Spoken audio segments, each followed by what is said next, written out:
We are live on YouTube for folks that are logged in that way. So welcome everyone to the final meeting of this term of the CEC, June 8th, 2021. Vincent, can you take roll call, please? Yes, I will. Thank you.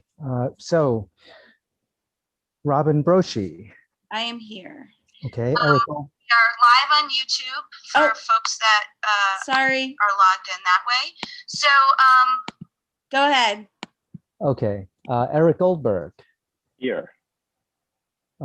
Emily Hallstrom. Here. Vincent Hom is me, and I'm here. You already mentioned that Edward was not going to be present today. Maud Marin. I'm here. Benjamin Morden. Here.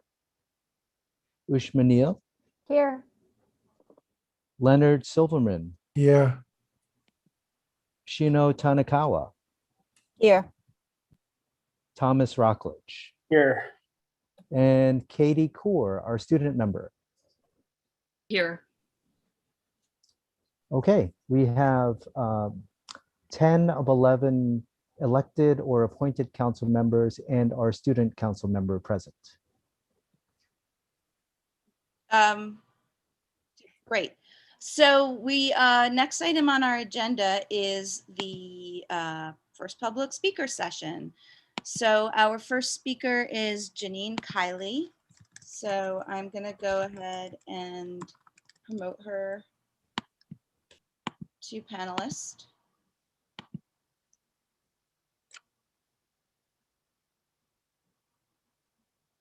And Vincent, are you on with the timer? Yes, I am. Thank you so much. Go ahead, Janine. Excuse me. I'm sorry, Janine, to cut you off. There was some confusion. That was my fault. I just want to communicate to all of our attendees tonight about the speaking limit tonight. It is going to be 2 minutes. I apologize to any of you that prepared only 1 minute of speaking. If you had anticipated only having 1 minute, I take responsibility for that. I apologize, but you will have 2 minutes to speak this evening. Okay, thank you, Janine. Go ahead. My name is Janine Kiley. I'm the chair of Community Board 2 and PTA parent and PTA co-president at a District 2 school. On Friday, Manhattan Community Boards 1 and 2 jointly sent a letter to the mayor and the chancellor to share our questions, concerns, and the urgent need to address the problems resulting from changes to high school admissions. In District 2, 10 to nearly 30% of 8th grade students did not receive a match to any high school on their list of schools or a specialized high school. We call these no offer students. This shockingly high percentage is well above the 3% average the DOE quoted in the press. The DOE placed no offer students at under-enrolled schools located in geographic proximity to where a student lives, despite eliminating district priorities and without any coordination with the Manhattan High School or District 2 superintendents. Many students were placed at transfer schools or historically struggling schools such as Murray Bertram, a school with current enrollment of only 129, a 5-year drop in enrollment of 81%, and graduates who are only 29% college ready based on the DOE quality report. Since Friday, we have even more questions. Can the wait list be open until October 31st when registers close? And most importantly, how can the DOE help no offer students now? If you are a parent in a similar situation and are looking for support, please send your name, phone number, student's grade, current school, and offer to nychsparents2021@gmail.com, and they will add your name to a WhatsApp group so you can get support, share ideas, and find out information. No press, no candidates, please. Finally, I support the Science of Reading resolution. CECD2 has passed several resolutions in support of dyslexia screening and teacher training and curricula based on the science of literacy. 95% of children can learn to read given the proper instruction. Let's start with District 2. Thank you. Thank you, Janine. Shino, I can't read who's next. Next one is Rosanna Levitt. Can you spell? I need to see it to pull her name up in the. Oh, it's probably RLEVIT. Let me see if I can. It doesn't. She's not here. Okay, so then we'll Yes. go next. I can see is Mar. Oh, but hold on, you know what? There are Sheena, I think people who someone has called their in. hand up. Hillary Hempsley, is that possible that it's the same? No, because he signed up later. Oh, I see. Yeah, got it. People on the phone, I wonder, can we just ask if Rosa Levitt is on the phone? If you are, I think raising a hand on the phone is star 9.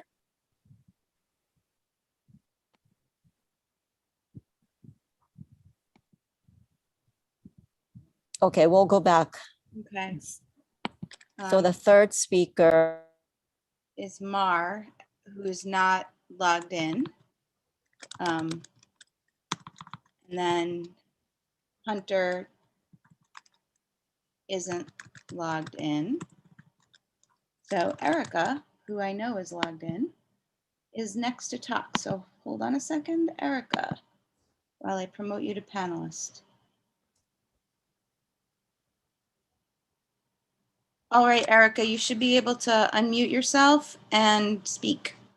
Hi, everybody. Thank you so much for listening. I'm Erica Hodzick, and I am a mom of an 8th grader who is in Eastside Middle, who tested very well or got great grades, worked very, very hard, and did not get any schools off of her list, along with a lot of her friends. And I just want to say that the process that was rolled out, I have concerns that it was not actually executed the way that it was shared with those of us who went through that 6-week scramble this winter. I understand that our kids are not necessary. If we are not free lunch families, we are not going to get priority on the waiting list, that we could be waiting as long as the end of August for that waiting list. And that we are not necessarily going to see any real genuine movement off that waiting list. I mean, I understand there's a lot of talk about it, but a lot of schools have told us, look, unless you're 5 or 10 on the waiting list, it's not going to really probably transpire into anything.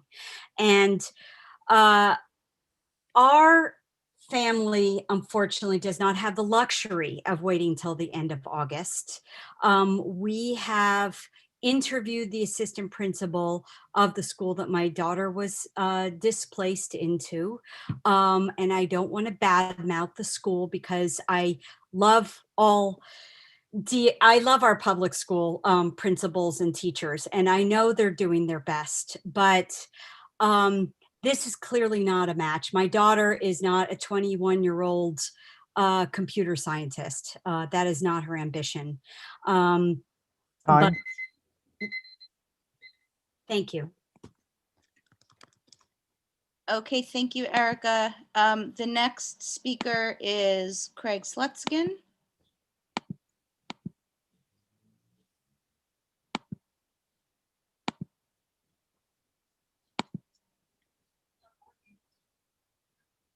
You hear me? Craig, you should be up. Yes, we can hear you. Okay, thank you. My name is Craig Slutskin. My son attends PS 340. While my son is several years away from middle and high school admissions, it's an area of great concern to me and many other parents. It's going to be an issue quickly enough, and many of the families of my son's friends start thinking about these issues and questioning whether to stay in D2 or even in New York City. While there are many students who did receive placement in schools that they ranked at or near their top, we've heard many stories of students receiving their 12th choice or none of their choices. Students who now have much longer commutes than an 11-year-old should ever have. Students who worked hard over many years only to be told your efforts mean nothing.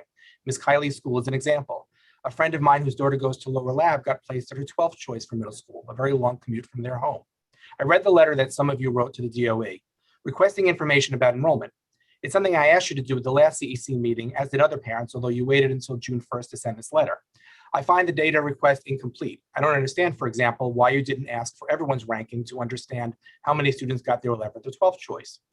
And while it's great that you wrote the letter, for several of you, it seems odd that you raise this issue now. Council members Broshi, Goldberg, Hellstrom, and Tanakawa have been arguing for a very long time against district priority and screens and also for the controlled choice program. So I have to ask, did you not see this coming? Your votes and advocacy caused this mess. One member told me during a call that most people will still get their top choices. That deal clearly didn't happen for many. Perhaps your current concern would be much more authentic if you had added a line in the letter. We know we advocated for all these policies which caused the problem. We were wrong and we want to fix it. In any event, I realize the CEC term is over in a few weeks and some of you will not be returning, but some of you will. I urge you to do something about this, even if it's for going forward. Get loud. You certainly get loud when you want to. You certainly can get loud when you want to advocate against the Shasad. You don't just write a letter. I have no doubt you would get this loud if it affected your own children, but of course, none of these programs have affected your children, most of whom currently go to screen schools near your homes. Heck, one of you tweeted a few months ago, stating out how happy your child is because they're going to a school within walking distance of their home. So please get up for D2 parents. Thank you.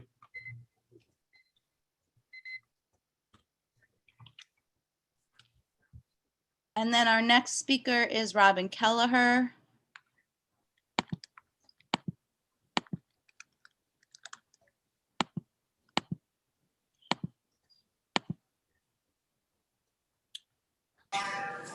I'd like it possible to have my turn in two places. I need to log into my computer as I just walked in the door. So please skip me and come back to me in two spots if possible. Thank you. All right. So the next speaker. Susan Sonnenberg. Yeah.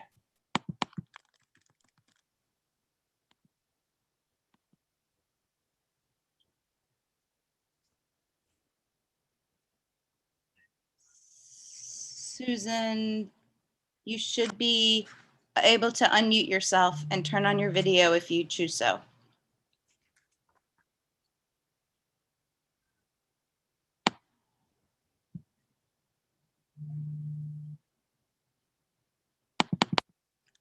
Okay, Susan, are you there?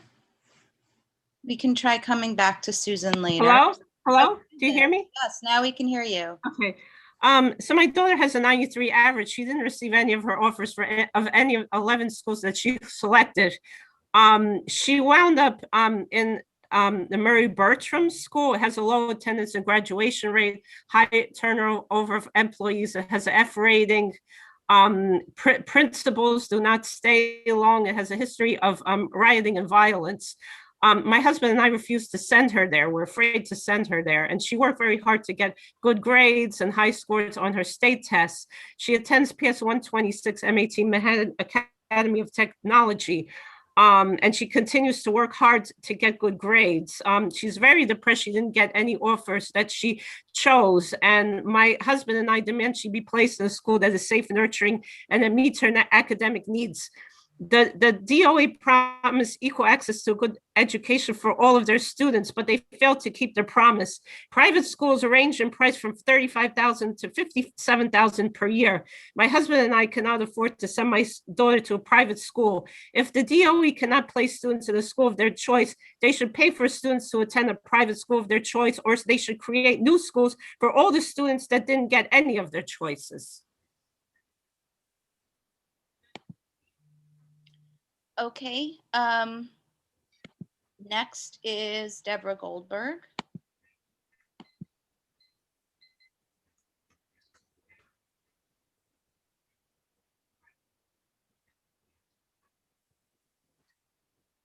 Hello, do you hear me? Yes. Okay, hi, thank you for letting me speak. My son goes to Eastside Middle School. He's a top student with excellent test scores as well. And he thought he was a shoo-in for any of the schools he applied to, but then the rules were changed in December when it was too late to apply to private school. That was never on our radar. And he has a 96 average for the one report card for 7th grade and 2 high 4s for the 2 state test scores from 6th grade. So why couldn't he have gotten any of his 12 choices? And I give back to the city. I work for nonprofits. My husband is a longstanding teacher for the Board of Ed. Why are we now being penalized so that we have to make the difficult choice of leaving New York City now? And it's really quite shameful that the rules were changed midway when it was too late. And I think my son deserves a school from his 12 choices, and that you should prioritize anyone who did not get any of their 12 choices. I understand from his school, there are 7 children who did not get any of their 12 choices, and 7 who fortunately got into specialized schools. So why not give those 7 kids from his school and from any other schools who got none of their 12 choices, give them one of their 12 choices, prioritize them, and put them in a school that they deserve. It's just not fair to change the rules on us in the middle of a pandemic. And you cannot reach anybody on the phone, and the Family Welcome Center is closed. Please make a fair system for everybody, because I fear for anyone in the future living in this district, they're not going to get into any of the schools of their choice unless they are prioritized for free or reduced lunch, or if they have an IEP. Thank you. Joshua Levine is next.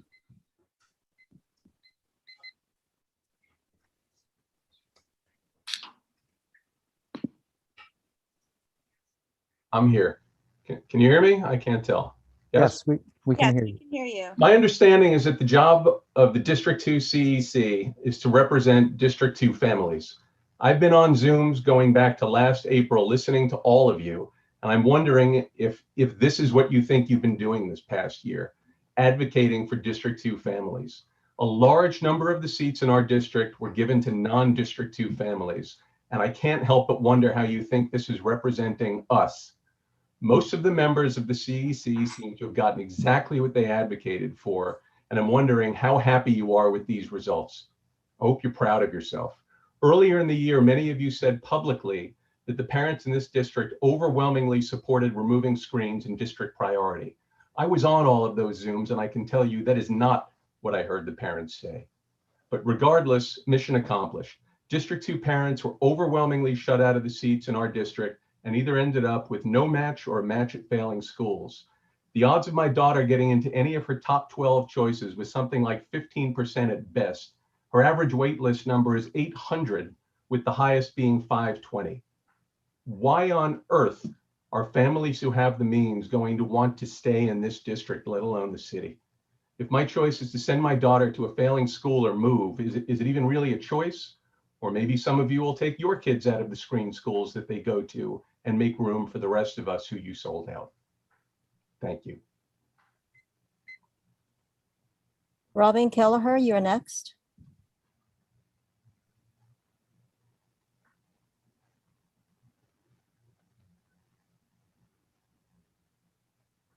Hi, thank you for letting me speak. I just want to say first off that I'm not surprised we're here, and it breaks my heart that we're here, because among the people who've spoken tonight, there are hundreds, if not thousands, of other parents who have expressed so much sadness about where their children have been placed and what the future of their children will be. And I read the letter that you sent that was co-authored by, I think it was Robin and Chino and Eric. I think Tom, you were in there. I was shocked to hear you act like you were concerned and you didn't think this was going to happen, because I suggest that everyone go back into their notes and look into the CEC site and read resolution to end screening 147 that was brought up this year. There was also resolution 153, extend priority admissions, and resolution 162, control choice. These 3, among others, led to where we are now. So to come to us at the last CEC meeting and say, oh, we're so sad for you parents. We know how you feel. This is, this is tragic. It's just a farce. I also want to bring up some really just dirty stuff that I've seen. Robin, you sent out a tweet, and I know you have a lot of followers, and you reached out to a lot of schools during this process. Niche subtweet too. You can't blame de Blasio for the fact that there are bad high schools your child ended up in. He simply finally ended a policy that unfairly insulated families like yours. Like, which families are you speaking to? I think District 2 parents have a right to know that you're talking to them.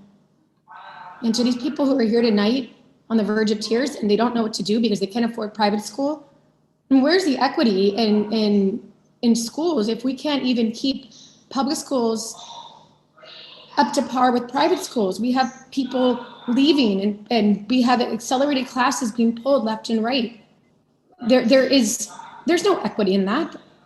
People don't have a choice. There's no way for anyone who goes to public school at this point to continue their upward climb. And I really invite you to share, all of you, Time. where your children go to school, since you benefited from this program. Please share. And Eric, you did say that we'd all be fine and end up in good schools. And you know what? These kids didn't. Luckily, my children are younger. And so I'm saved from this heartbreak right now, but it breaks my heart to. Next speaker is Maximilian Kovet.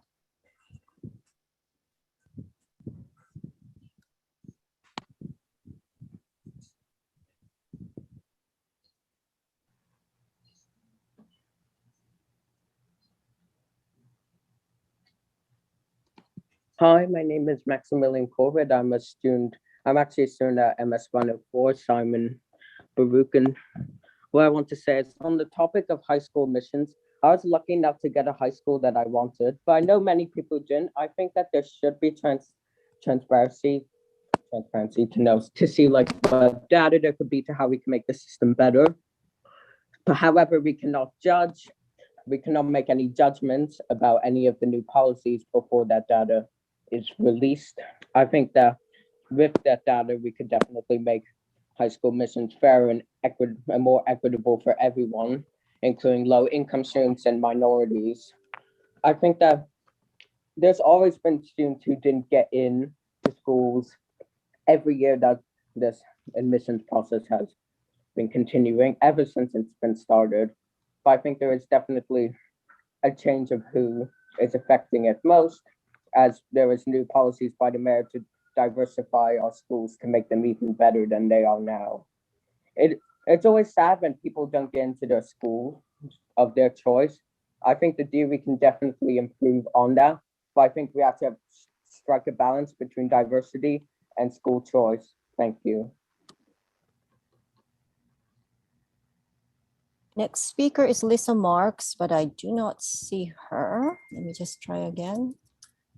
We'll have to skip to Ellen Teffer. I do not find her either. Lupe Hernandez. Lupe, you show up. I'm gonna just try the first one.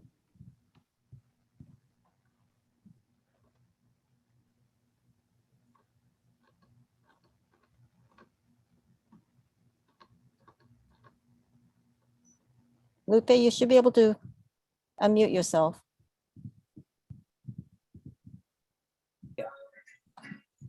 Can you guys hear me now? Yes, we can. Thank you. Hi, I'm a parent of District 2. I'm actually raising a third generation child here in District 2. I just want to let it be known that I appreciate the equity that you guys are providing. I know a lot of parents on this call for the past year has disagreed, but I just want to say that we have been in support as a family of low income. So coming from free and reduced lunch, it really does help. And there's a lot of families that do exist. They may not have the resources to be able to attend these meetings and speak on their behalf, but I've always been one to be their voice. I did sign up today to say, please support the resolution to focus budget priorities on reading practices rooted in evidence-based structured literacy. I'm a parent of a second grader with developmental disabilities, and he has always loved books.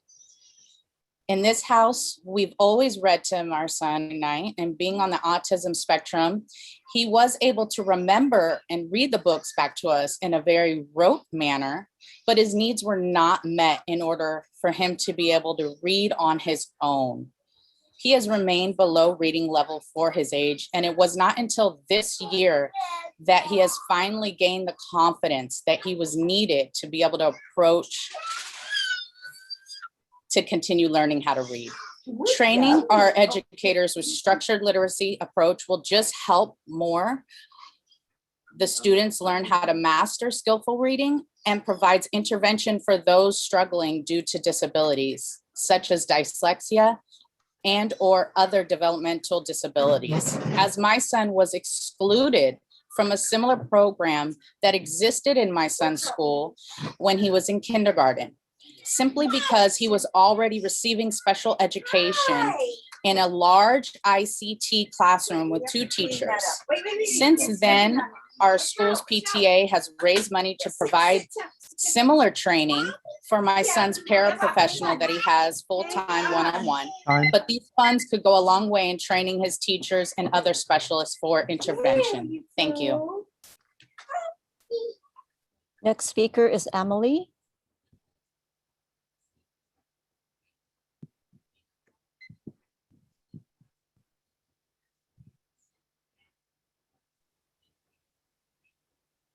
Hi.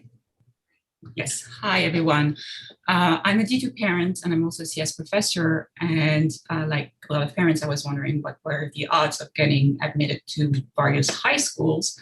But the DOE has not been very forthcoming with the information, so I decided to run a crowdsourcing experiment.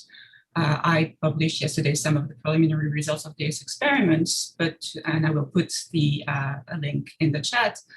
But tonight, I want to report on what that means for D2 students applying to high school. So I made a sample list of high schools that typical D2 students have been applying to and looked at what were the odds of applying for a student who has a 96 average, a pretty high achieving student. Baruch, based on the information I had, based on the lottery numbers, you had a less than 12.5% chance of getting in, and that's a loose upper bound. It means that I have at least one student with a lottery number in the top 12.5% that didn't get in. It's possible that it was much harder to get in. Lab and LRO, so less than 17%. Columbia Secondary, less than 17%. So if you rank any of those 4 schools, you have over 80% chance of not getting a match to any of those. Museum and Harvest have better odds. They're below 55% or so. It could be much less. I don't have that granularity. But that shows you that the odds of getting matched to one of the schools that have gone lottery, assuming you matched the lottery threshold, were pretty low. I also have some results, although much less, for students who qualify for the diversity and admission, and they have better odds, but not that much better. LRO and Lab is still less than 33% chance of getting in. So our student could look at ranked screen schools, and some of the schools in the district or nearby in Manhattan, that's a lot of students have been applying to, are Nest, Clinton, Millennium, and Hunter Science. The side effects of the lotteries have made those schools extremely hard to get into, with thresholds at least 97 or 98. That leaves some portfolio school. I don't have any information on how they can admit students. BARD, you need to be ranked in their first batch and still have a lottery number in the top 50%. So that means pretty much a student that ranks the 12 schools I just mentioned has a 40% chance of not getting a match unless they get matched to Beacon. Time.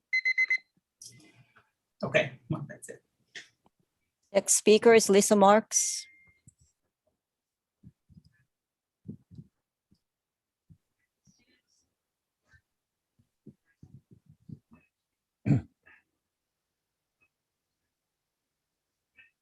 Good evening. Can you hear me? Yes, we can hear you. Okay, great. Yes, yesterday, Monday, June 7th, the DOE Chancellor Spring Forum for Brooklyn, a question was asked about the GNT wait list for rising first and second graders. As you know, the GNT process has changed this year. It has been stated that rising first, second, and third graders would be drawn from the wait list from the previous year's exam, 2020. For this question, the Deputy Chancellor, Josh Wallach, responded that the DOE was not planning to backfill the GNT seats in these grades this year due to the ongoing changes to GNT. However, this is contrary to the admission policy that was set out by the DOE this spring. Has the admission policy for GNT, specifically for the rising first, second, and third graders, changed? or is it in the process of being changed? I believe that this year's adopted method of GNT admissions, using last year's waitlist for 1st through 3rd grade admissions, should be reassessed, since it looks backwards and it does not take into consideration the learning stage that the students are currently at. Children develop at different rates, especially at a young age. Therefore, there should be multiple entry points into the accelerated learning programs, which I believe the DOE is in favor of.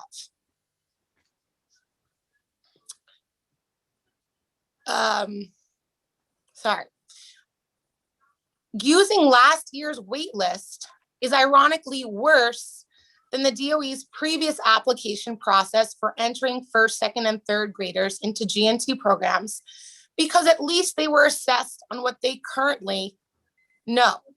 Time. Thank you. Next speaker is Mark Fitzgerald.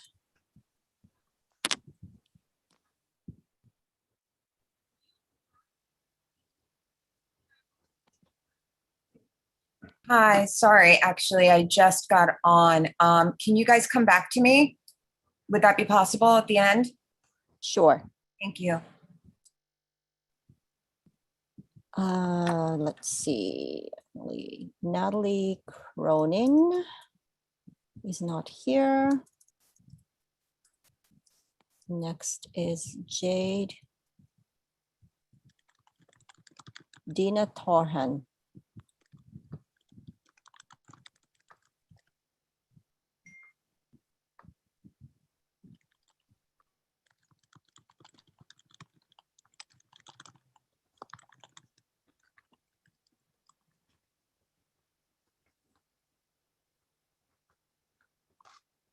Dina, you should be able to unmute yourself. Sorry. Okay, sorry about that. I'm on Jade's screen. All right, so I'm going to read a letter that she has been sending out to the DOE, my school, for teachers. So my name is Jade, and I followed your directions for my high school application and listed all my top 12 schools.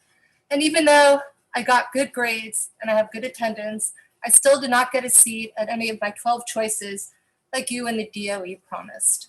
I read this article in the Post the other day and it made me really mad and really sad. Murray Bertram's High School for Business, mentioned in the article below, it's the school you placed me in. I don't even know what a business school is. It's not even on my list. How this happened, I do not know. I'm a very strong student. I am friendly, and I am a creative, deep thinker. My parents are creatives too. I share homes with both of them separately. One in the East Village, and the other at a 6th floor walk-up in Chinatown. It's not my first choice for living arrangements, but there's not much I can do about that. However, I can try doing something about where I will spend my next 4 years in high school. I liked public school, and I was looking forward to high school, but you all managed to make this exciting time a really big mess. A big stressful mess for me, my mom, my friends, my classmates, my teachers, and my principal. That's a lot of people to mess around with. So I really want to know, how are you going to make this better and make it fair? Because I worked way too hard to be caught in the middle of your problems in a city like this. I am 13 years old and I'm not happy because what is happening now should not be happening at all. So please tell me what I can do to help and what you are going to do to get it right. Thank you, Jade Tarhan.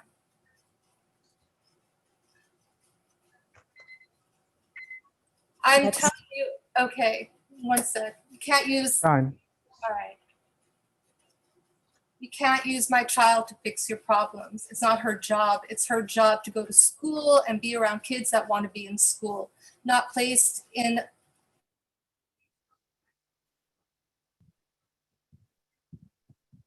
Next speaker is Harry Hempsley.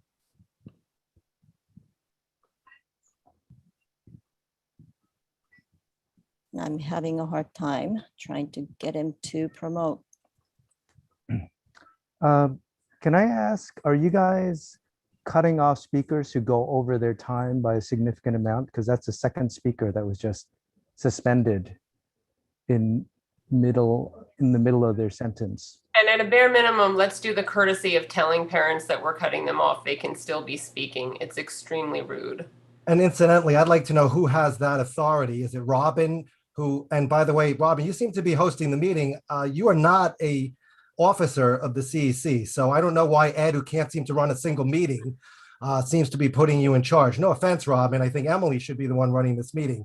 But I'd like to know who has the power to cut our parents off, because I see the host is listed as Shino and Robin and Porter. So I'd like to know, because if you cut people off, you tell them who that you're cutting them off and who's actually doing that. Shouldn't be this anonymous thing. So I find it offensive.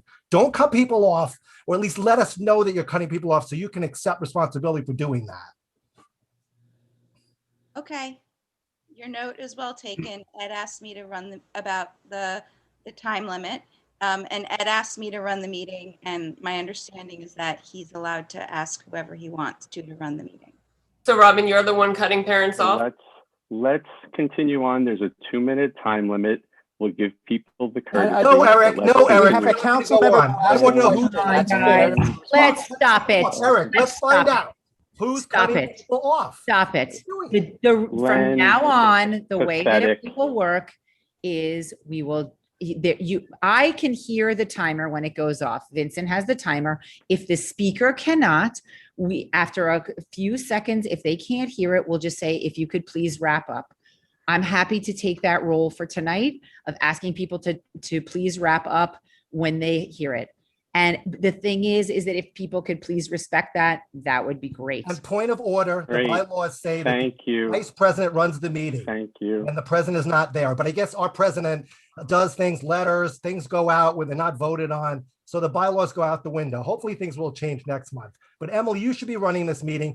I'm glad Ed asked you to run it, Robin. That's really great of Ed, who doesn't even show up tonight. That's wonderful. All right, maybe he's working on his campaign right now instead of answering questions. All right, that's enough, Len. No, it's not enough. It is. Emily, you run the meeting and then you can take over, right? You can tell Fine. me. You know what? Okay. Fine. I'll run the meeting. I'm the vice president. I'll run the meeting. I was a few minutes late. Robin started. Ed had asked her to run the meeting. That's fine. If you want me to run it, I'll run it. Please. I want to follow the bylaws. This is the way that we would like to run it from now on. If you're listening as a parent, please, we have a lot of speakers, so it would be great if we could please keep it to 2 minutes. We understand that sometimes it feels like that is short. Sometimes it feels like it's long. Everyone will get 2 minutes. If you can finish out your sentence after you hear that little buzzer, of course, we'll give a grace period. But then if we could please just wrap it up. All right. Thank you so much. Chino, do you want to call the next person? Yes, I believe Harry is ready to go. Great. Yes, I am. Based on the interaction I just heard between you people on the panel, shows that you don't care about what is going on with the families. You're fighting about who's cutting people off, who can speak. That's unbelievable what we all just witnessed. I hope some people take something away that how incompetent not only is the DOE, but also the District 2 panel, based on what I just listened to. But I digress. The New York City Department of Education has always, in any of the literature you read, is committed to providing every single child in every classroom, in every public school, with nurturing learning, regardless of their income, their race, their disabilities, language spoken, sexual orientation, and gender identification. What I heard from a few parents here saying, my kid's not getting a choice because we're not on a free lunch pass or we don't have an IEP, is basically othering those people. And it shows that most of the parents in District 2 are like this. Not everyone, but the 2 or 3 possibly I heard so far had to drop that. So the poor people and the kids with disabilities, they're going to get a better chance of getting to school than my child. In the end, it's all about achieving equity and excellence for all. And hopefully everyone will wake up to what a fiasco the DOE is and stop trusting everybody that they're going to do you right. They're not. They don't care. Care about yourself and care about your own child because nobody else does. That's it. Thank you. Thanks so much. Next speaker is Lawrence Cheshire.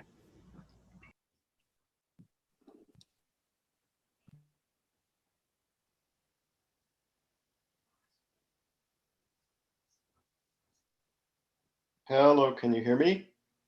Yes, we can hear you. Okay, so I guess to make this as productive as possible, I noticed that the district superintendent is here, Kelly McGuire, and so we clearly have a huge mess with the high school placements. And I hope that I could hear something from you about how you plan to address the mess. It's not rocket science how this happened. District 2 was opened up to the whole world, and there's only so many seats in District 2.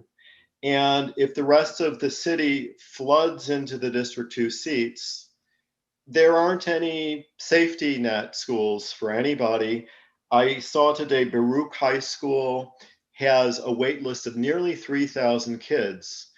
And yet there's other schools in District 2 that are just not very good. And they're not good because their course offerings are garbage. And so my kids got accepted to this wonderful school called Landmark, which we didn't apply to. And by the way, I have a free lunch benefit. And despite our lottery numbers, we didn't get anything better than Landmark. Landmark doesn't even offer Regents exams. And my kids, frankly, you know, they'll go there, they're not putting up with it. And so I've already written to the principal and asking her, you know, do you really believe you can just have a boutique school where you're just not going to offer Regents exams when there are a bunch of kids being shoved into your school? So, I mean, I think you need to fix up some of the crappy schools, and it's not necessarily students or, you know, minorities or whatever making these schools bad. The courses being offered are garbage. Okay. I think my time's up, right? Yes, the buzzer went off. Yeah, so I'd like to hear from the superintendent about it. That's all. Just as a note, Lawrence, thanks so much. There is a superintendent portion where Kelly will have a moment to give us a superintendent's report. So usually what we do is we just run the public session, just so you know, you don't think that Kelly is not responding because he doesn't want to, but there is like a set. Yeah. That we run the I'm meeting. just saying this problem has ballooned so big. I know. It makes me think that nobody in the DOE has been really noticing that this is going to be a problem. How did it get so big? So it would be nice to hear, because I think people want solutions. You know, I want to hear a solution. I don't want to cut you off. And I know that there's been an issue of people being rude and cutting off, but the way we have to run the meeting is we have to have 2 minutes, because if there are I'm going to speak again the next session too. Okay, great. Awesome. Perfect. And that will be after the superintendent's report. So great. Yeah. And okay, next, thank you. Next speaker is Carlos Travaria.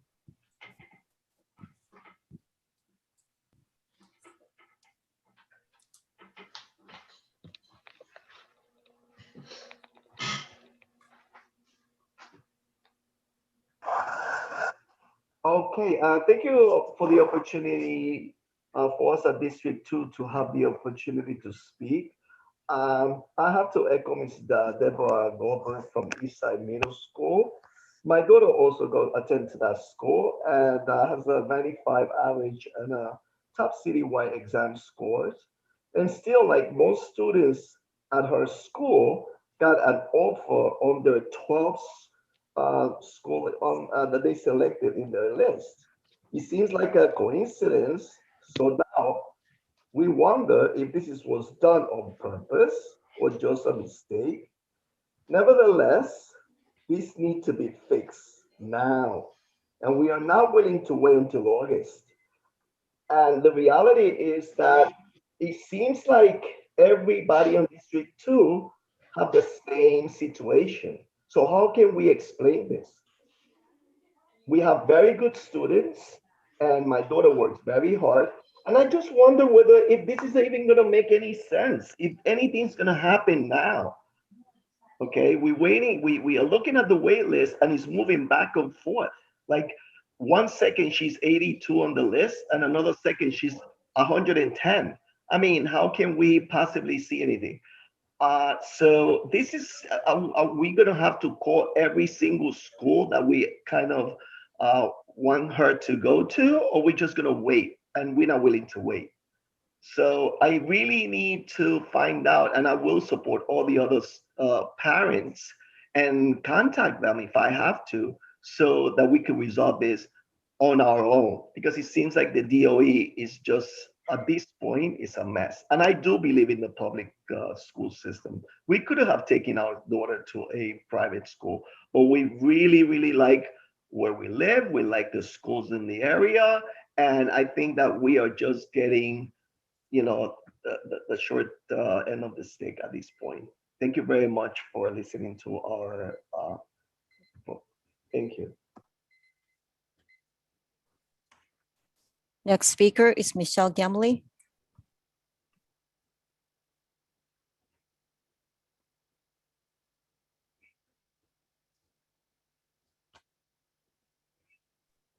Hello, hi. My name is Michal. My daughter is in LMC, which Kelly used to be the principal. Hi, Kelly. I want to say something. I'm shocked and furious. When we got this result, I thought it's unbelievable and it doesn't make any sense since my daughter's average is 96. And I was looking at the assignments. She had 3 schools that she had assigned, wrote the assignments, and she got grades, one of them 30, which you get this grade just by signing your name. Another brilliant recording that she sent, she got 65. And for something else, she got 78, which her grades are 95 and 96. So I don't think anybody actually read this assignment or look at the assignments. We sent a request to reread it, to review them. Of course, I haven't heard anything. And I'm thinking, how dare you think that those kids, after a year and a half of Corona and trying their best to do home, to sit during the summer and don't get results. I'm worried about my daughter's mental health. I saw the day that she got the results. It's the first rejection that she had in life, and we all got in rejection, yeah? But for no reason, and it's not justice. And I know that something inside of her totally broke down. We just left them with the system, like in a way that I don't even know how one day they will be able to recover and to understand what's going on. When they keep on getting email from the teacher, how great they are and how good they're doing. And then they basically say, this is it, your future is gone. My daughter is not gonna go to school. No, she's not gonna go to a zoning school with -C academic and metal detector over my dead body. I don't even know how you think you're gonna fix this issue, because everybody is talking, but I know that it's very difficult to fix this issue. I'm gonna be standing every day in front of the City Hall and the New York one and protest, and I think that all of us should not send our kids there. Thank you, Michal. Next speaker is Paula Diaz Antonopoulos.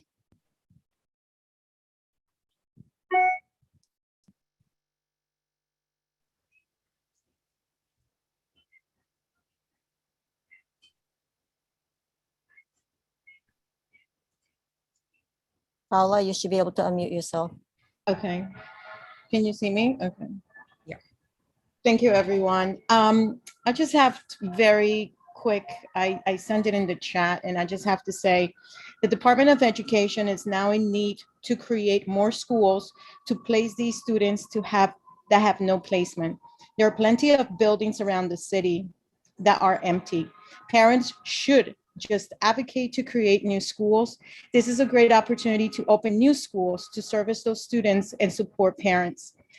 If there is a need to find out the total of students not being offered placement and have the DOE assume responsibility to understand that there is a need for more schools, this should be the focus, to support parents, to support students, and to work as a community. As an educational consultant, former DOE teacher and parent, I can help support this topic and collaborate with the CECs to come together and voice this need to the DOE. A lot of students do not deserve this. It will hinder students' performance and motivation. As a parent just spoke, their mental health is not going to be one that we want for them to be able to succeed in school. They need as much support as they can, and we are here to support them. Please don't close their doors. This also includes for all of the GNT programs, bilingual, dual language, special ed, and ESL programs. The city is actually growing, even though we have the pandemic and everyone left. There has always been a community overcrowding of classrooms. We didn't have the data. We had the data. We had results that parents were advocating because there was overcrowding. Now we have more data. Now we have more information, and now we see it. So let's just have all that data, put all that information together, work with the city. There's a lot of buildings in the city that are funded by the city, that are part of the city. So let's just create more schools and let's not waste time. We're wasting time with students. Their motivation is going down. This is going to affect their academic process. Thank you. Thanks so much. Next speaker is Olga Samuels.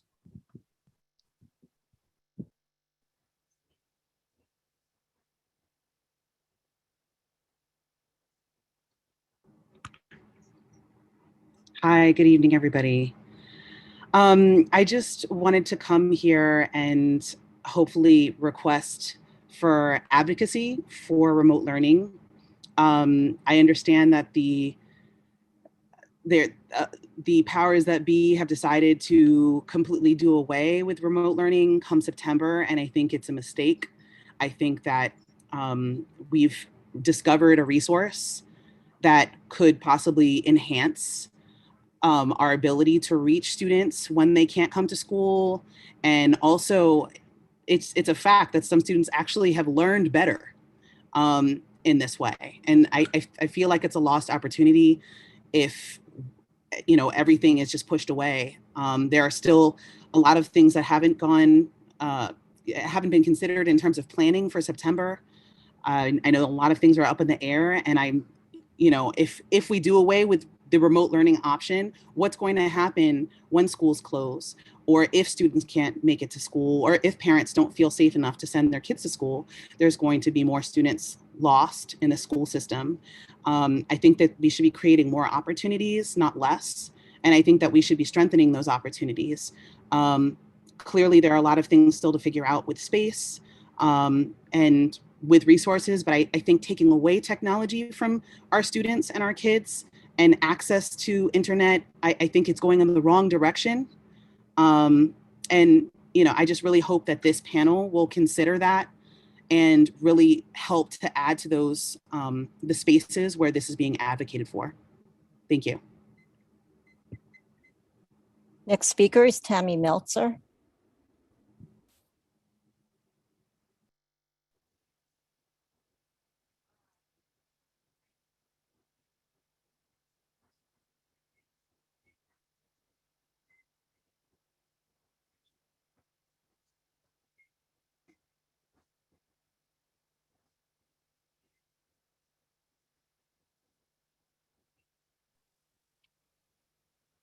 Oops, Yeah, Hi, go ahead. Sorry, just checking on my connection. Can you hear me? Yes, we can. Perfect. So tonight I'm here not only as a parent from District 2, but I'm also here as the chair of Community Board 1. Janine Kiley, chair of Community Board 2, and I wrote a letter that we have copied you on, specifically targeting the high school process. Middle schools in our communities have shared that nearly 10 to 30% of the 8th graders did not receive a match to any high school on their list, which we called no offer students. The high percentage of no offer students created incredible uncertainty with our families. We are asking immediately for the wait lists to be revised to put these families at the top of the wait lists. Clarify placements after August. How do you feel high school opening starting in September? That is completely unfair. We are asking you to provide funding for under-resourced schools and expand capacity at high-demand schools. This is a failed business model. There is a demand you can't provide enough product for. Build the product, make it equitable so every child has access to an education that meets their needs. Promote these newly marketed and funded resource schools so people know that they're out there, and provide us the data that we're looking for to understand what's gone wrong. How is it that 10 to 30% of the 8th grade students in our communities did not get an offer? Where's the placement data in comparison to 2020? It is unconscionable to say that 3%, which is the DOE's quote, didn't get a match when the numbers are so high. We want to expand ability to compare existing academic offerings on My Schools. Families shouldn't have to research to find out through technical details. They should be able to see everything that's available. What schools take Regents tests? What schools offer AP exams? Why can you sort by admission method and not be able to sort by curricula? And lastly, provide something simple for people. I mean, this is, after the world that we've lived in, you can't provide a helpline, you can't do a live chat. This is ridiculous. We need to urge. This has been a horrible situation for families, and we appreciate you working to fix it. Thank you. Thanks so much, Tammy. Next speaker is Larissa Frankiv.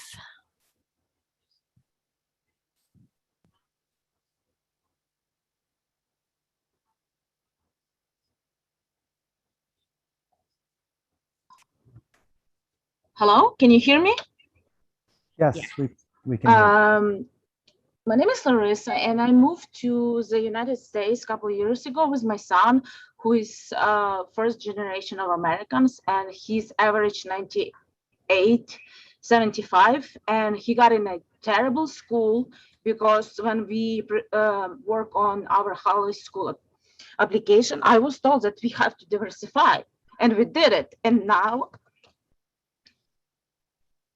I just can't send him into this school because he's not gonna learn anything. And how about his future? And I try to get some answers and nobody cares. And I think it's even worse because, you know, I were on the phone with DOE and there, like, nobody can provide me any answer for my questions. The same with current school. And I just need to know that I just need to have a plan B. I understand that somebody made mistake, but you know, you have to feel being all parents. You have to understand that it's future, our country's future, our city. And it's not just a mistake. It's more than that, because I feel like nobody cares about kids, about future. And I just need to understand what would be next. And I cannot wait until August. You have to understand that people have to work, build some plans or something. And especially in my case, I'm a single mom. My husband passed away when my son was 1 year and 10 months.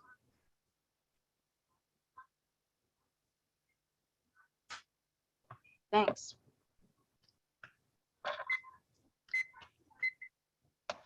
Next speaker is Yael Heller.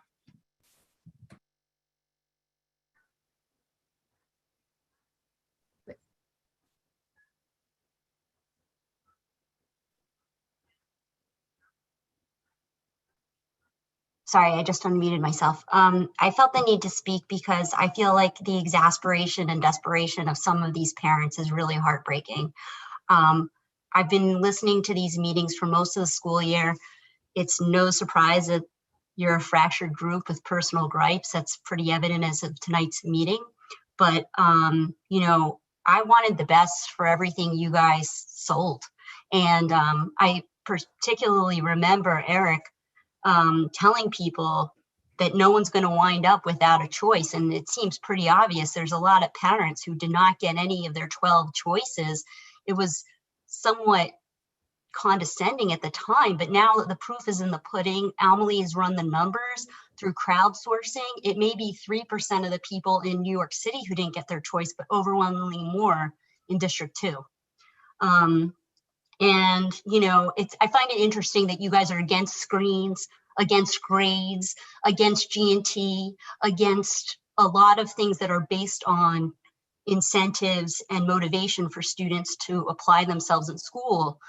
But then you're okay for kids to have to travel outside of their district or not have a placement or all these other efforts where, you know, D2 seems to have lost in this whole situation.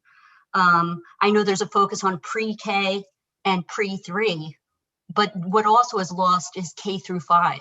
If we expanded the GNT program, more students of all ethnicities, socioeconomic backgrounds, and abilities would have more of a chance with an accelerated and enriched curriculum before the middle school and high school eras.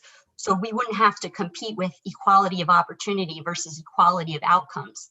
Equality of outcomes is, I think, what a lot of us are offended by when our children work so hard to take advantage of the opportunities set forth before them. And, you know, I just have to wonder who you're advocating in these. Thanks so much.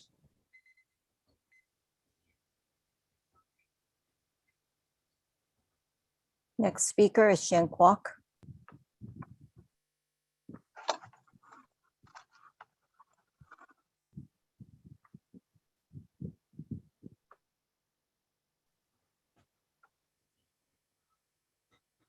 Can you hear me? Yes, we can hear Can you hear me? Yes. Okay. Thank you. My name is Shen Kwok. I'm a parent, D2 PS111 co-president. I want to thank Eric Goldberg. I want to thank Emily Hallstrom. I want to thank Robin Broshi. I want to thank Shino Tanakawa for causing this disaster, for cheerleading it, for telling Richard Carranza that this is what D2 parents wanted, for ignoring D2 parents' voices when we told you that we did not want this. Thank you for ignoring everything. You have been cheerleading the damage of education, not just in D2, because of your collusion with DOE to destroy education in New York City. You have ruined the education for all of New York City students. Thank you very much. You know who also thanks you? The Chinese government, Xi Jinping thanks you. The Russian government, Vladimir Putin thanks you, because you are on your way to destroy American competitiveness, to destroy our ability to have high academic success for any group of students, white, Asian, Black, Hispanic, because what you are doing is anti-education, anti-achievement, anti-progress. You should congratulate yourselves. Shino Tanakawa, you know, when Japan was forced open by Commodore Perry in the 1800s, Japan was a backward-looking country. It was primitive. You know what they did? They learned from the West. They learned from white people. They achieved in high measure. But now what you're doing is bringing us back to the dark ages. Shen, you should be proud of yourself. Okay, don't interrupt me. I'm going to. Okay, I hope you all are. Hope we all know your names wherever you go. Wherever you go. Wherever you go, hope you can remember your names. I'm just going to stop you right Emily now. Hellstrom, okay, so you taking us on. Interrupt speakers because you don't like the substance of what they're saying. I understand. I don't think we need to call out someone's nationality and race who sits on this board. If you'd like to, and then just. I'll have to say that I was called out for being Southeast Asian several months ago. I don't think we should have done that either. Just please keep it. That's all. That's all. I'm just saying, please. We don't say it's a First Amendment right to say what he wants to say, whether you don't like it or not. Let the man asking people say what he wants to say, Emily, whether he wants to talk about nationality or not. He wants.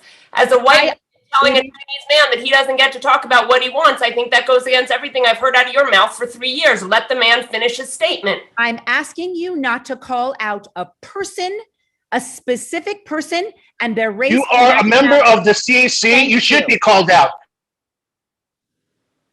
Now, please finish. Who muted him? Who muted him? You are a public servant, and you should be called out by name. And Emily Hellstrom, I hope you will be remembered for every SLT, every PTA you ever want to run for. Let all D2 parents know what you have done here to destroy education and to cheerlead their destruction of education in New York City. Okay? And oh, I forgot to thank Edward Izziari, the most unjust judge want to be. Thank you very much. Thank you. Just Next and the last please, if we speaker could is just keep it not personal about someone's race who is sitting on this board. That's all I'm asking. Thank you. the next and the last speaker for this session is Jane Burke.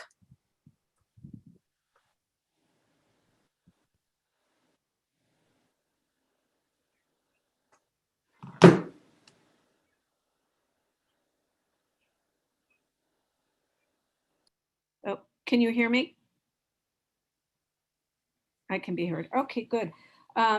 I just want to say, in addition to all the confusion, the pressure, the anxiety, the heartache of this past year on so many levels, there have been a number of occasions recently where once school announcements have been made, schools have changed their curriculum. I'm citing in particular Lab Middle. LaGuardia had contemplated changing curriculum. We've heard about a few other schools. This is preposterous. How much can parents tolerate? They've chosen schools based on certain criteria. Why are schools still moving the goalposts? I don't understand it. So if somebody would address the thinking of this, I know that, you know, there was a story in the paper where the principal of Middle Lab was, you know, now she says, oh, maybe this announcement was premature. Of course, parents are pushing back. This is so unfair. Where is this coming from? We think we know. I know it's a rhetorical question, but could somebody address the way this is being handled? Thank you.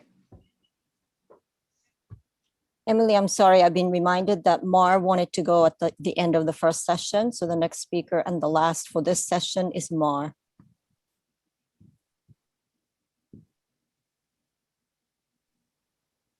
Hi, thank you guys for accommodating me. I was late. Let's see, high school admissions. All right, so tonight I have heard a lot of blame. I've heard a lot of blame on integration efforts. I've heard a lot of blame on set-asides for our most vulnerable students, the expansion of district priority or elimination of district priority, which, by the way, is a policy that was championed by CECD2 in a resolution back in 2019, and probably a lot of other CECs who wanted to get their hands on our schools. So, you know, it's not this CEC that pushed that kind of policy. It's been the kind of policy that many CECs and many people have been pushing for a very, very, very long time. However, there does need to be more transparency around the matching process. I agree with that. And to the students who have no offers, I cannot even imagine after this last year and a half of what's been going on, you know, how that's making them feel. So that definitely needs to be handled. But I think we should come from a place of yes, right? I don't care about whose fault it is. I don't care about what went wrong. I don't need you to explain it to me. I want solutions, right? And here are some ideas for solutions. How about, as far as the no offer kids go, students that qualify for free and reduced lunch, students with IEPs, whatever vulnerable student who is without an offer gets moved to the top of the wait list, right? And then no offer general ed students after them. Let's use our under-enrolled school buildings to create satellite campuses of high demand schools so that those schools that everybody wants, can serve more students. And let's provide a remote option at all schools so that, you know, the kids that have done really well with remote can continue to do so. And also it would help keep class sizes in our buildings low, which is a benefit to all students. And that's all. Let's just make more opportunities for all of our kids. Thank you. That concludes the first public session, and the people who signed up and have not spoken will be added to the second session. Great. Thank you so much, Chino, for running that. I'm going to actually skip through the president and vice president report. and go right to the community district superintendent report, please. Kelly? Sure. Thanks, Emily. Before I get into the report that I prepared this evening, I just want to let all of the families and community know that we know that there are a lot of frustrations, and we know that, and feelings. I can understand the feelings and empathize with them, both as a longtime educator of the district, as a parent of kids who are going to be going through the system and through this process very soon. As somebody who is, has known many of you for many, many years. And so I want to just start by saying that your voices have been heard. And I'm joined tonight by Jennifer Greenblatt, our family leadership coordinator from District 2, who I'll also ask if she wants to make any statements tonight before I get into my more formal report. Jennifer has spent hours listening to families, and she is an incredible resource for our district and for families at this current time, and frankly at all times. I know I relied on her a whole lot when I was principal of a school. But she has made herself very, very available and spent a lot of time with families over the past couple of weeks. And she's also somebody who is going to be very, very up to date with information that we have and that is being made available from the enrollment office. Jennifer, I don't know if you want to say anything now or add anything now to this, but what I can say is that there are some additional processes here that are in place. We learned today that the high school wait lists are open, and that process has to play out. I know that families have seen the wait list. Some families have seen wait list numbers, and they're upsetting. But this is a step in the process, and we can't get to step 3 before we go to step 2. And so this is where we are at, and this is the guidance that we are sharing from the enrollment office. Jennifer, would you like to share anything at this point? I don't really have much more to share, except that I know that I've spoken to many of you who have spoken tonight, and I hear each and every one of you, and I can only say that it breaks my heart to have to listen to what you're going through, and it breaks my heart even more that your children are going through this, because they are only young children who shouldn't have to do this. Everything that you've told me, all the suggestions that we've talked about, I have taken back. I don't make policy. This is under the Department of Enrollment, and they need to look into it and figure out what to do so that your children can go to schools that are suitable for them. And I understand and I hear you. And I also say, feel free to continue reaching out to me. This will be a long process. We can go through it now into the summer, but hang in there and hopefully it will work out. Thank you, Kelly. Sure, and thank you, Jennifer. You've been a great partner through all of this. So there are, some steps that we're looking at moving forward here. So again, the waitlist is open now. This is not just a process by which students get off the waitlist and into schools, but it's also a process by which the enrollment office does gather information about students that are applying and also interest in schools. Your middle school guidance counselor may be able to be supportive with additional looks at schools that could possibly have shorter wait lists than some of the schools that were on your initial list. And as Jennifer said, this is a process that is playing out, and there is not a person in the City Department of Education that wants to see this process carry out longer than is absolutely necessary. But we are looking at a process that will likely carry us into summer. And I know that a lot of people are, that's upsetting.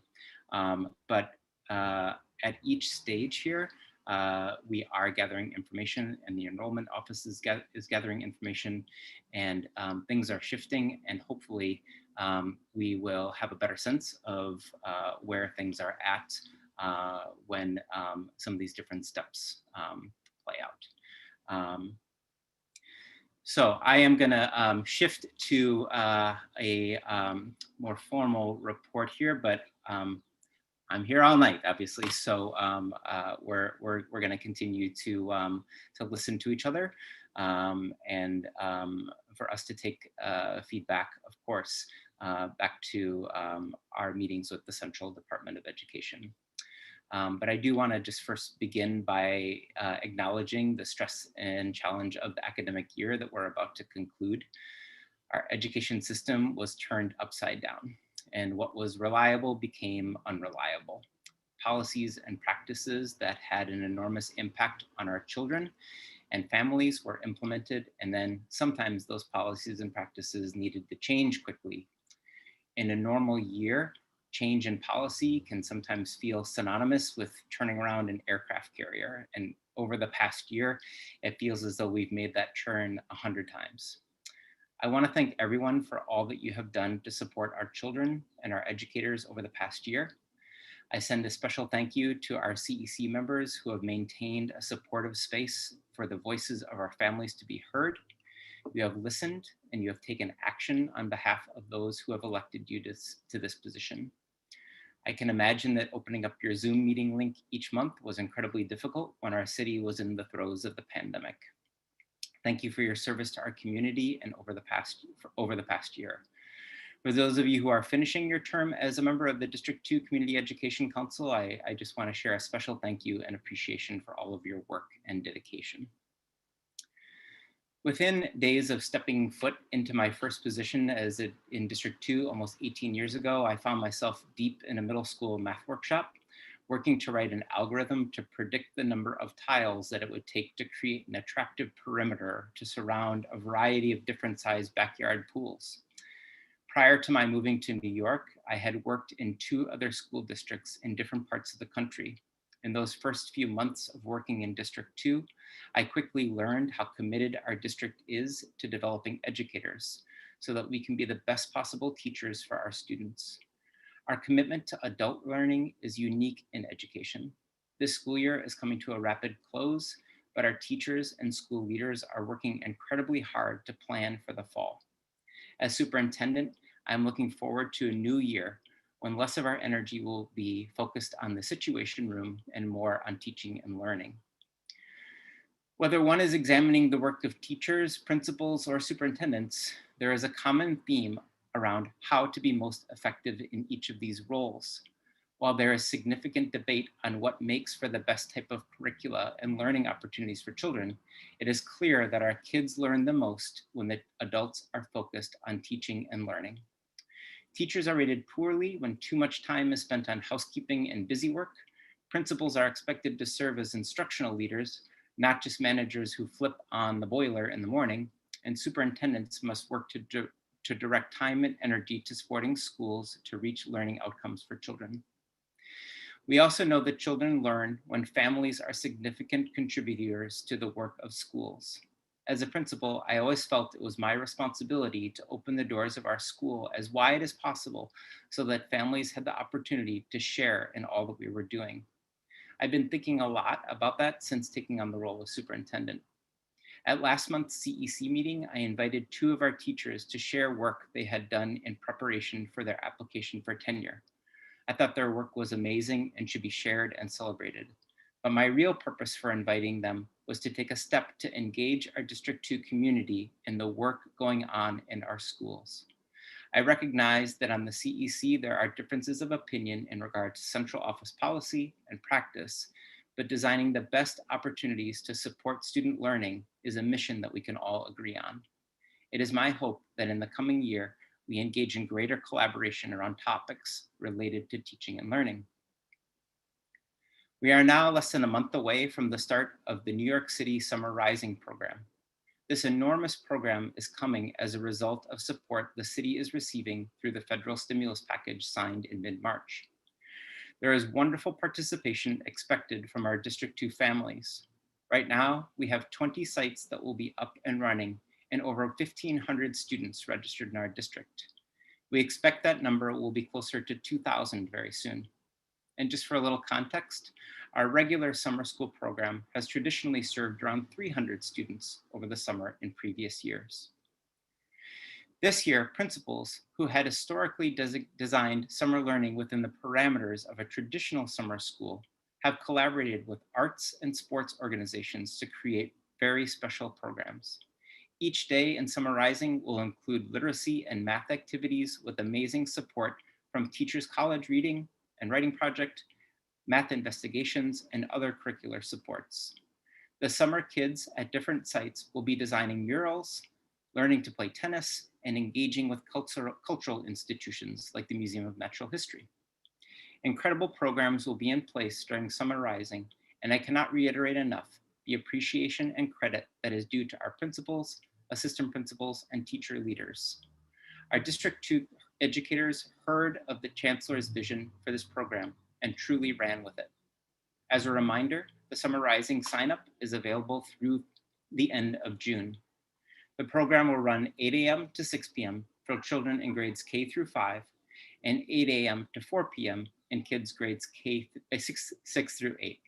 High school students will participate both in academic support courses as well as summer youth employment opportunities, and so that schedule varies for high school kids. The academic portion of the programs end August 13th. However, K through 5 enrichment programs will continue through August 20th. The Department of Youth and Community Development website, which is found under Discover DYCD, is continuously being updated with new programs and additional seats. This is a fully in-person program and is free to everyone who wants to participate. I also want to add one benefit of the Summer Rising program that we did not anticipate. As you know, each school site is paired with a community-based organization. And we truly value existing relationships we've had for years with the CBO partners that have worked in our schools. But with the expansion of school sites open this summer, our schools have been paired and partnered with a slew of new community organizations that run programs for children. Our principals are reporting that these organizations are prepared, organized, and enthusiastic. I'm looking forward to getting to know the leaders of these new organizations, to the future partnerships our schools will be, and to the future partnerships our schools will be able to establish around the district. As we are working through the mountain of work that comes to school communities every June, we are also plunging headfirst into planning for the fall. This work is threefold. First, establishing strong supportive communities in our schools for children and adults through a refining of our teaching and social emotional learning programs. Schooling as we know it has been disrupted over the last 18 months. Groups of both students and adults in schools have been separated, with some working and learning from home, while others have been in the building. Bringing everyone back together and strengthening community is a priority. One change we are planning is that many of the schools that had previously not held advisory and morning meeting programs will be doing so in the fall. Our vision for this work reflects much of the feedback that we've received from students and parents over the past year. There is a desire for more small group and one-on-one time to both check in with student wellness as well as discuss academic goals and learning. We are working with schools and developing increased opportunities for these short but regular opportunities to connect throughout the school day. Resources and curricula are currently being shared by the district and borough supports, and schools are designing their own school-based programs as well. Another focus of our work for the fall will be to assess student learning. We won't have the kind of local student performance data and information until we bring all of our students back into the building and assess their progress using tools with which we are familiar and that allow us to evaluate their progress in comparison to previous years. In the year prior to the pandemic, we saw more schools using screener assessments in the early grades to quickly identify students who are struggling with basic skills. Next year, we will use these assessments more broadly across the district, as well as work with upper elementary and middle school teachers to implement a more structured schedule of periodic assessments to monitor student learning over the course of the year. What I like about these assessments is that they are efficient and trusted and allow us to adjust classroom instruction to support children on topics and information they need most. Finally, we are reviewing and adjusting curricular scope and sequences across schools. While our school-based assessment tools will give us a more pointed understanding of student performance, we want to ensure our curriculum is aligned with priority learning standards. Schools that are engaging in this work are moving around some units of study, spending more time going more deeply into core concepts, and prioritizing feedback to students. Thanks to the New York State Integration Grant funding, teachers are engaging in supportive professional development over the summer and into the fall with organizations that include the Minor Collective, Metamorphosis, Teaching Matters, and Facing History. There is lots of curriculum that is being revised as our teachers will be on a mission to develop student learning when we hit the ground running in September. Thank you very much. Thanks so much, Kelly. Do council members have any questions for Kelly? I do. Great, Tom. Why is the list of high schools for an applicant capped at 12? It seems that if high schools are going to lower the standards of admission, DOE is going to remove district priority, that students have less clarity in admission chances. If the DOE is going to sort of turn our high schools into lottery admissions, shouldn't we give students more tickets? Maybe make the list more 20? Is that possible? Certainly is an issue or a suggestion that has been raised. I can't say that I know exactly why it is that the admissions, the number of schools that can be listed on an application is limited to 12. But I do know that raising that number has been discussed as a possibility moving forward. And I'll ask Jennifer also if she is aware of anything in regard to that number as well. Okay, I just have a couple more. Any idea why the DOE is changing their policy on prior year test scores for GNT, other than the fact that this chancellor, as well as the previous chancellor, think GNT programs are racist and need to be chipped away in every manner possible? You know, the city had to adjust their process for admitting students to gifted and talented programs this year for obvious reasons. There are continuing discussions going on regarding the process and policy for enrolling students in gifted and talented. It is not intended to be a policy that seeks to exclude students, but really to try to take the most up-to-date information and use that as the enrollment criteria. Okay, just one last question. This council never passed a resolution to end D2 priorities, never passed a resolution to end screens, and most importantly is never consulted on any decisions made by Tweed since our last chancellor was appointed and started to systematically dismantle many of our institutions that led to our district being so successful.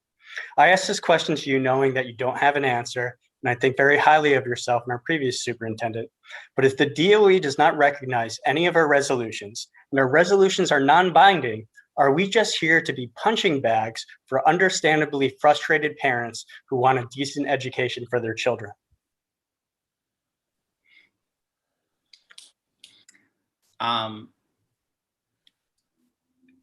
That's what it feels I like. mean, I certainly don't want anybody to be a punching bag. It's not a productive way to live. I guess what I will say is that while I'm sure that a meeting like tonight's is unpleasant, I do think that, as I stated in my report here, that there is an important service that you are providing to the community, and that this is a way that the voices of families are getting out. And I know very much that individual families that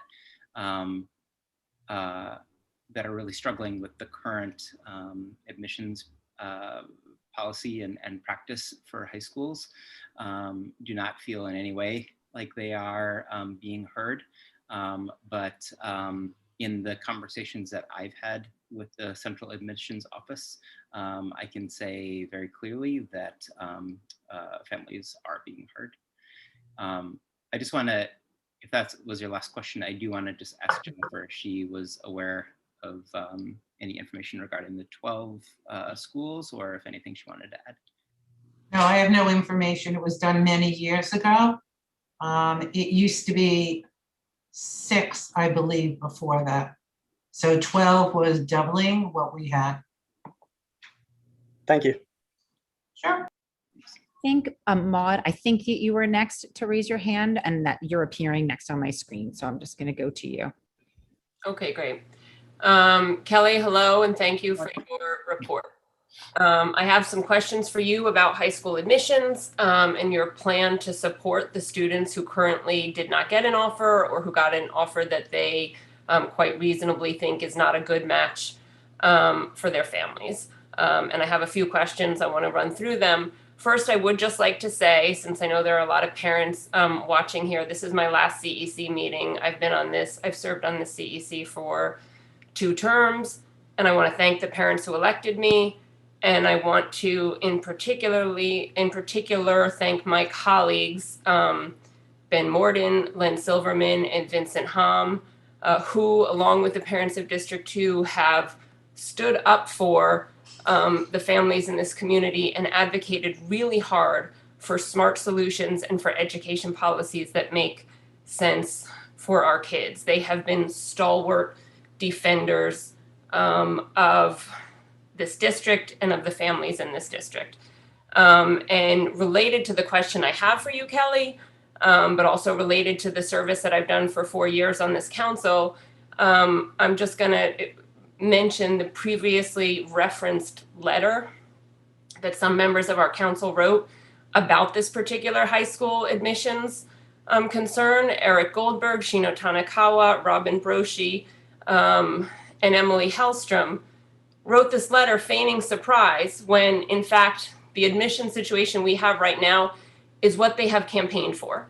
So I'm surprised that you're surprised because you got what you want. I expected champagne tonight. You got exactly what you have a question for Kelly? I'm just wondering. Thank you, Emily. And Emily, I've listened to you when I ran this meeting sometimes give very long statements. I'm expressly addressing the high school parents' concerns, the applicants that are going on right now.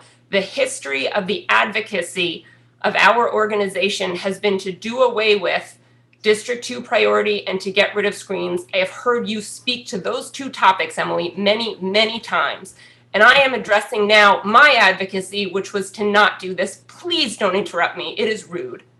Please don't do it again. It's fine. I just wondered if you had a question for Kelly. That was all. I do, and I said I did. And I am going to address that question in the context which I think is important. Do you think you can let me speak without interrupting me now, Emily? I did. I Wonderful. Have the floor, Maud. Let's try it. The 4 council members that I mentioned, Kelly, have been advocating for this removal of a geographic priority and for removal of screens for a long time. Lots of equity claims have been made about it. I have advocated, along with fellow council members and along with many, many D2 parents who show up and speak, for something different, for expansion. And that's what I want to ask you about right now. what I want to ask you about, the first question is, telling parents that they can wait until August and it's a complicated process is just not good enough. We need a more proactive approach to make sure that children who have no school right now, or children who have a school that they didn't list when they listed 12, have an active process that they can engage in and discuss with. And I want to hear from you about how we can set that up and make that go forward. It would have certainly been helpful if FACE had announced the incoming CEC member so that we could have some sort of, passing of the baton tonight, but parents are left even more in the lurch because we don't know that. So I want to talk to you about the actual proactive steps that this district can take to assist those parents, to gather those parents together and help understand the scope of how many parents are looking for, a high school placement. I also want to say that, you're relatively new to our district as a superintendent. Obviously, you've been here as a principal, Kelly, but we submitted our district a New York State integration plan to receive grant money. And we were awarded grant money, $2.6 million. Part of that grant was to partner with 5 high schools to create new District 2 high schools. And what I don't understand, when it's been so clear for so long that we need more high schools because we have more students who want the kind of limited access that we have had to District 2 high schools, why has that plan go nowhere? And I want to know from you, Kelly, if you've abandoned that plan or if you're going to pursue the District 2 NYSA plan that I, along with several other members, worked hard on, because we got $2.6 million, and part of that plan, that was multifaceted plan, was to partner with high schools to create new District 2 high schools. It couldn't be more important than doing right now. I will also say, with regard to the history of our district that's relevant to the problems that parents spoke about tonight, 2 years ago, the Office of Enrollment made errors in how they awarded admissions to high schools. Lab High School didn't extend offers to a bunch of kids who should have gotten them. To rectify that error, when, by the way, some kids didn't get Lab and got Baruch, schools that are very comparable in quality, but acknowledging that that was an error, they opened up new seats in Lab High School. I believe it was 2 entire classes were created. So the idea that we can't add new classes to high schools is simply belied by the facts that we did it 2 years ago. So we know we can add and expand seats into the high schools that we have right now. We did it before, and I want to know why we're not doing that now for District 2 families. Additionally, I have heard from many SLT members that our schools, and this includes elementary schools and middle schools and high schools, have been offering fewer seats this year, making fewer offers than they have in past years. And, given our enrollment losses, you would understand that if the schools that are in demand made as many offers as they traditionally do and were as full as possible, we would have some schools that literally had no students. It is not the job of anyone's kid to fill up seats at a school that has had the incredible declining enrollment like a school like Murray Bertram. So I'd really like to have some clarity from you as to the instruction that I've been hearing has been given to make fewer offers. And finally, the third thing or the fourth thing I think at this point that I would like to call your attention to, since resolutions have been referenced, past resolutions that this council has made, we passed a resolution in this council called the Kindergarten through 12 Continuum. And I'll share it with you, Kelly. That resolution said that every single child in a district should have a seat in that district, so that we should create enough high schools. We have in the past, I know our enrollment is down, but we've had in the past about 24 to 2,500 kids in a cohort in this district. And District 2 priority high schools were only ever at about 600 seats, because our school, the schools like Elro and Baruch and Museum had a small number of seats. What we pushed for in that resolution, and what we should have done this last year, is to create more District 2 high schools so that we can create a continuum of education where a superintendent who knows the middle schools, who works with middle school principals, can help create a pathway for every child in a district that has their educational needs met. That's what I pushed for. That's what members in this council who listen to parents in this district push for. We passed that resolution, and that resolution accompanied with the money we receive from New York State Education Department for a grant, which, by the way, we don't get to decide how we spend that money. The terms of the grant are that we have to honor the grant that we put in.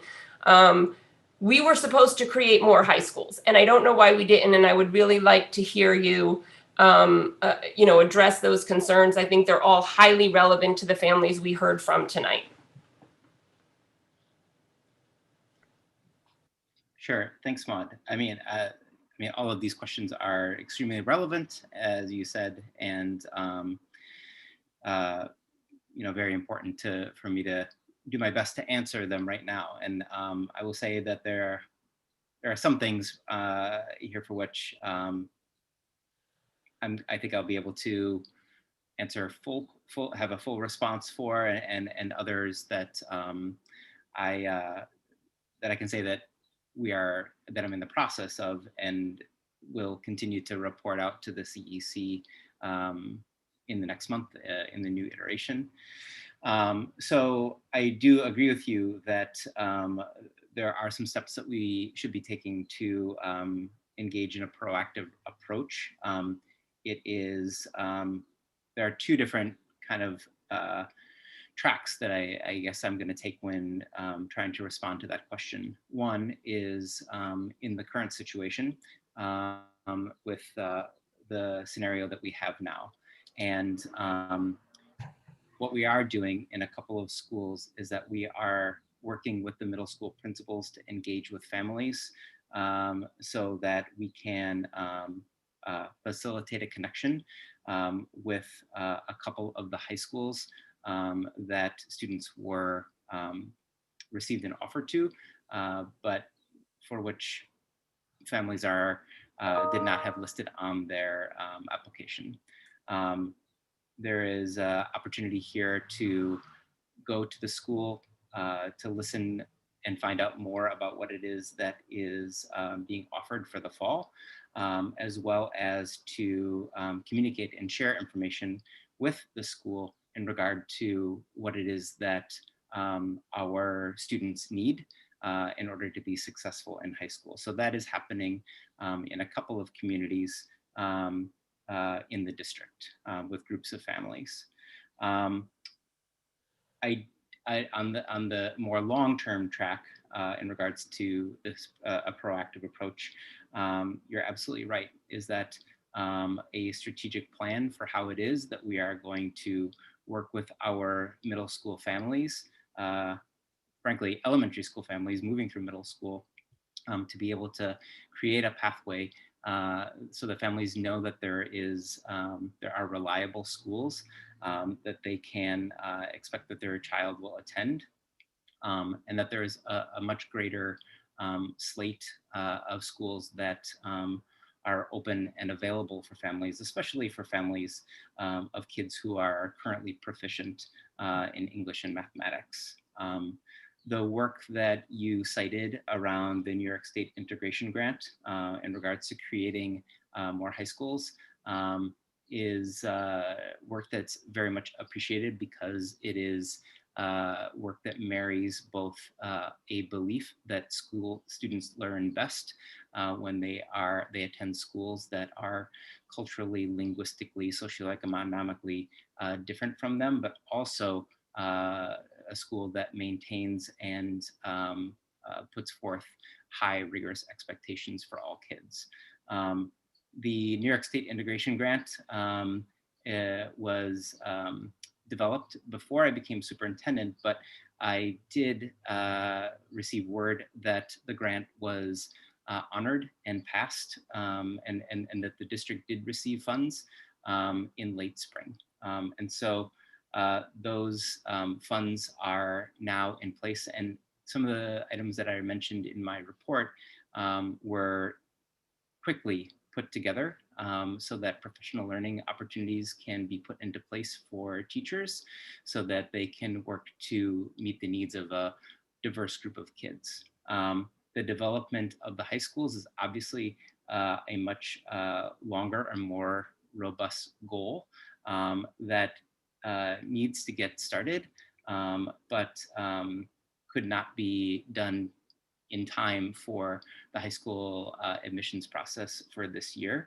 but it certainly is something that cannot be dropped, and for which we need to engage in the work starting right away, so that we have a pathway, or at least we have some information for families as we head into the 2022 admissions season. In regards to issues connected to why schools are not yet expanding the number of seats, or well, I guess I'll just answer that one first. Is that I understand that we have data. There is information out there. Parents have reported there's a significant number of parents who are whose children received an offer in a school that was not on their list. As I stated prior to my more formal report, that the enrollment office is going through a process, and they are going through a series of steps. And before any kind of decisions are made, whether it is in regard to District 2 or it is citywide, they need to follow these steps so that they have the information that they need in order to make the right kinds of decisions and accurate decisions based on up-to-date information. I don't know exactly about the question in regard to fewer offers. I don't know if that would, I mean, there are all of the schools that are on that list of those that are highly sought after in our district are certainly full, and also have wait lists, as has been noted by families tonight. So, but I can't really speak to that, and I don't know the historical information about that, but that is something that I can certainly get. So, you know, I think that you raise some really important points. These are conversations that you and I have had way back 5-6 years ago when we were working on just the beginnings of the New York State Integration Grant project.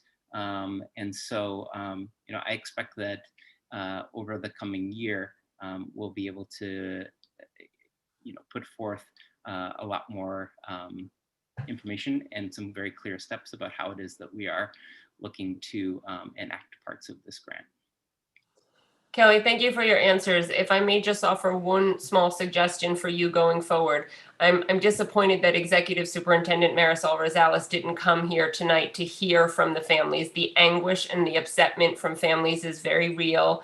And I think anyone who hears it would understand the urgency to address these families and to create plans. And I would ask you to please pass on to Executive Superintendent Marisol Rosales what you've heard from families here tonight. I certainly hope she can come and hear from families herself directly, because she is, of course, very responsible for the proactive plans that we could do in terms of honoring the grant and creating more high schools and expanding seats at high schools like we've done in the past.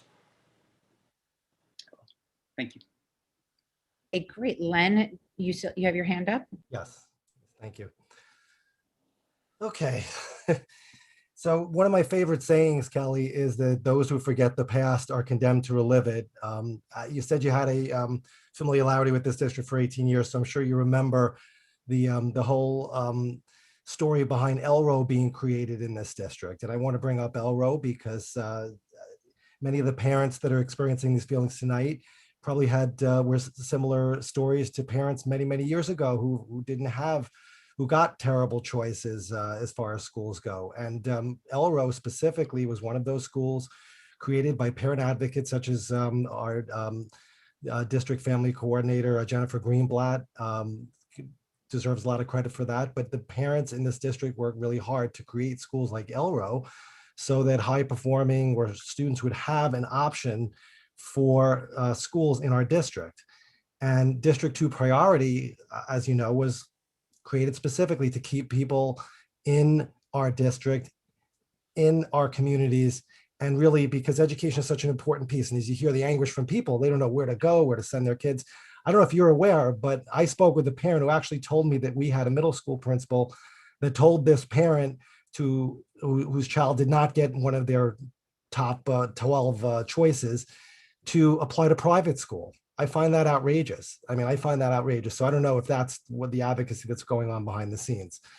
But I would like to know, under those circumstances, and it's not like we don't have seats. The reality is when 63% of the seats at a place like Elro go to students out of the district, or whatever it is at Baruch, you heard from speakers that talked about 12.5% chance of an in-district student getting a seat.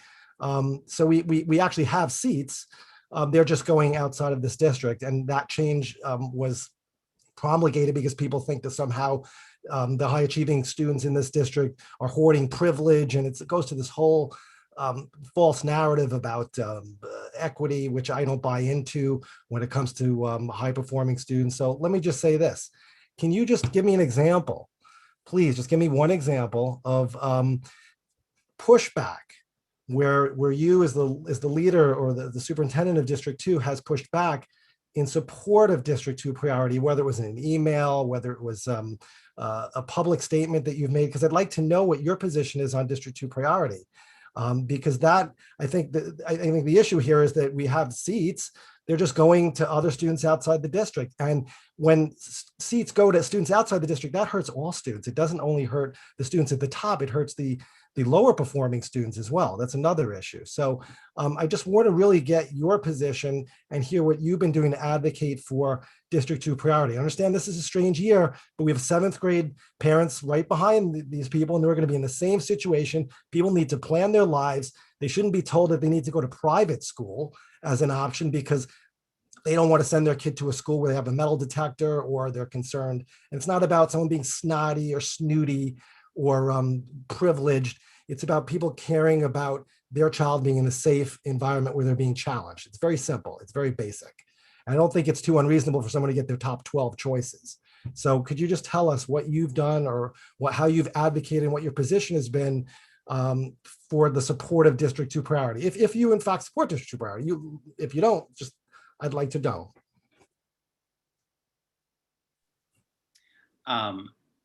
So just in regard to this year, you know, the enrollment and admissions policies were created earlier in the year. And I was not involved in any of those conversations in regard to District 2 or where I was working at the time in District 15.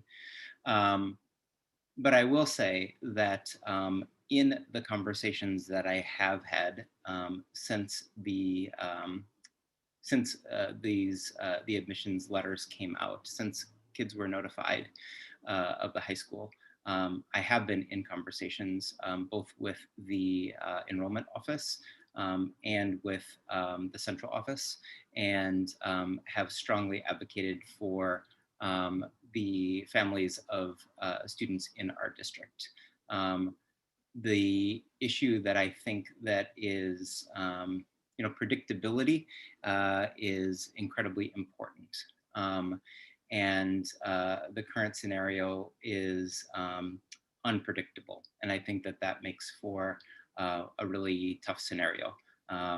If my child is you know, not a 95 across the board student, and more like a 75 or 80, at least I might have the predictability of where it is that my child might end up in that scenario is comforting, and I think is something that we should strive for. In regard to the set-asides that some of the high schools have put forth for this admissions policy, there was significant engagement that did occur within some of the schools that have changed their set-asides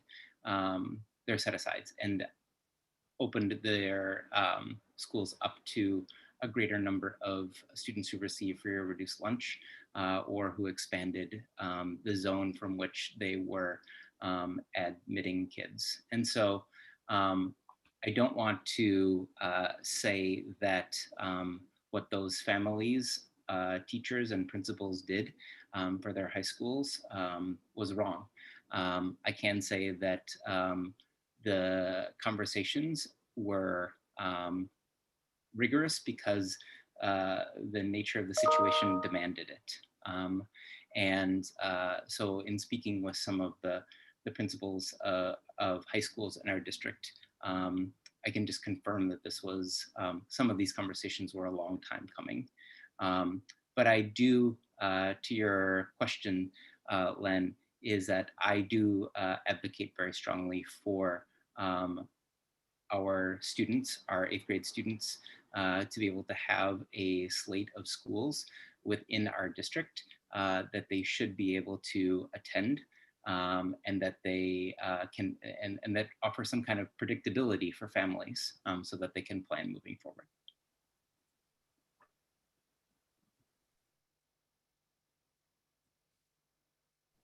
Great. Len, did you have a follow-up question or anything else that you wanted to add? I'm glad you mentioned, I just want to say, Kelly, thank you. I'm glad you mentioned predictability, because one of the conflicts that I've had with some of the members of our current CC is they argue, and they have points, and I'll acknowledge them, that there's always been a predictability to those who are the highest performing students. But I just don't think that we can, the fact that there have been these changes really don't help add to any predictability for any student in our district, whether they're a 75 student or the 76 student, or whether they have reduced lunch. It really doesn't add any predictability to where they're going to end up. And predictability, as you mentioned, is really, really important in this process. And that's why I just don't understand the whole, I mean, there's clearly reasons that these set-asides are being made. I don't think they've done anything to benefit any of the students, whether they're minority students in our district. I don't think they've done anything to benefit the students of our district. So that's it. But thank you for answering the question. Okay, I see Ben, your hand is up. Yes. Superintendent McGuire, I think he hit it on the nail. Predictability is extremely important. You have in the media reports that New York City, the DOE schools have lost over 200,000 students over the past some odd years. Where registered students enrollment is under 900,000 now. If you actually know the number, because I know there's some debate, like if you can share it or if you can find it for the next meeting. But what you hear tonight, though, angry parents who are talking about leaving District 2, and we've had over 1,500 students leave at least this year, maybe more, given what the numbers that we're hearing in the press from Chalkbeat, New York Post, they've been reporting it. And then we've had another 500 leave middle schools. I don't know what the number is for high schools, but I assume a little bit less. And when we had the resolution 142, continuum of schools, it said out there that we just don't have that many priority seats. So we had 600 or around 600 priority seats. We have 2,000 students who move on. And if they're not going to get seats in our district, they're going to move. But who does this hurt? This hurts not the kids who can move. It hurts the kids who can't move.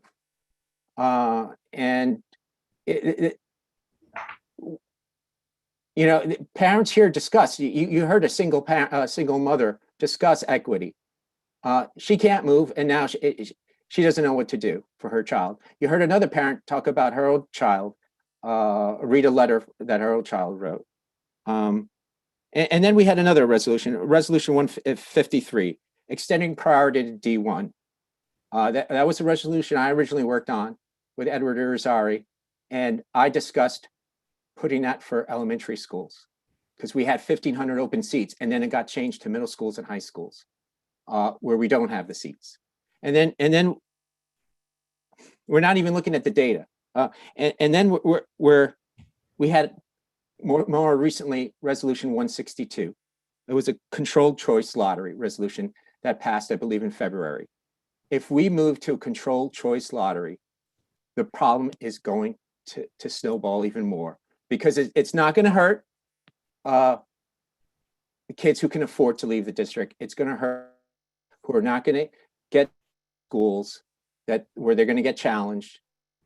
Parents are not going to be able to find a school for where they can get challenged. So it's going to create even more problems. So I hope you're aware of where we're going with this, because I have stressed this to you previously, that we're losing students in the district. And I even mentioned this on December 8th to then Chancellor Carranza. This problem is going to dramatically hurt the quality of schools when we're not going to get PTA funding. We're not, that's going to drop, and another issue is going to crop up. So we have to create more seats that are challenging, and I hope you can really follow up with parents of what they said today, because this, this is difficult to listen to. This is very difficult to listen to, and this is going to tear our community apart if we don't respectfully try to respond. Maud Maron brought up an important point. A few years ago, Clinton expanded the seats. That is a great idea to look into. Please follow up on that. I've received so many letters in the past few days, and it's just, and I'm sure you have too. And I just, there's just so much going on. If we can't respond to our community, then there's no point in all of us being here. And I hope we can do something about this, because during the pandemic, this should not be happening. Thank you.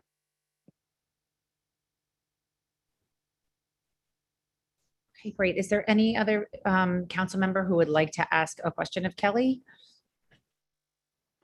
Okay, seeing no. I just had one quick question. Oh yeah, sorry. Thanks, Emily. Hey, Kelly, I was just wondering if you had an update on the middle school admissions process that we chatted about at last meeting. I've got a little bit of an update. Is there something specific that you wanted to follow up on? Yeah, well, we had asked, right, if you were going to be able to come and share the percent of students that got, I believe, top 3 choices versus prior years, and that was the discussion, the request that we had made. Yep, I do have that information. This is from middle schools. And I have just 2 years of data that I can share. So this year, the percentage of students that received their first choice middle school was 56% of all applicants. Last year, that was 49%. Second place, kids who got their second choice application, second choice school this year was 16%, and last year was 22%. This year, 9% of kids received their third choice, and 13% received their third choice last year. And so I think it is 81% of kids this year. I did the math before before we got on. That's where I am. 81 got their top 3. Yeah. So and then last year, I think so it is slightly lower this year in terms of percentages of kids who, by 1 or 2 percentage points, who received their top 3 choices in comparison to last year. But more kids received their top choice, 56% versus 49%. Last year who received their top choice. And overall, for families of kids that completed the full application, didn't just list 1 or 2 schools, but filled out all of the different choices, 98% of kids, both this year and last year, received a school that they had on their application. And again, that's assuming that families had completed the application fully. Kelly, at some So point. thank you. That's, oh. Oh, I'm sorry. In response to Eric's question, Kelly, at some point, could you give us the numbers between the years that Eric was asking for, like last year and this year, just the number of total applicants? Sure. I think that would be helpful to kind of gauge, and maybe address some of Ben's points and just see, how that kind of may affect the ultimate results. Yeah. And That's the very reason I asked important the because question, I just wanted 4,250 to, students could I? fell out of the middle school application process. We had a drop in over 4,000 applicants, and it's been two down years in a row. So if you can get us numbers for 3 years, I'd like to see, because then you can have a true comparison. Thank you. Yeah. So the reason I asked the question was that at the prior meeting, there was concern that moving to an unscreened model would have had a large impact on choice and placements for people getting either their first or top 3 choices. So thank you for sharing the data with us, because I think it'll be helpful to address that hypothesis. Just a follow-up question on that. The 2% of the unplaced kids, that doesn't correlate to grades or any effort that they put forth, right? It's just randomly 2% of middle schoolers did not get any of their choices, even though they completely filled out the application. Is that correct? That's my understanding of it, yes. Okay, thank you. But I will get the 3 years of data for you. That's definitely useful. Do you have the data related to high school in that same manner? I don't have that yet. No.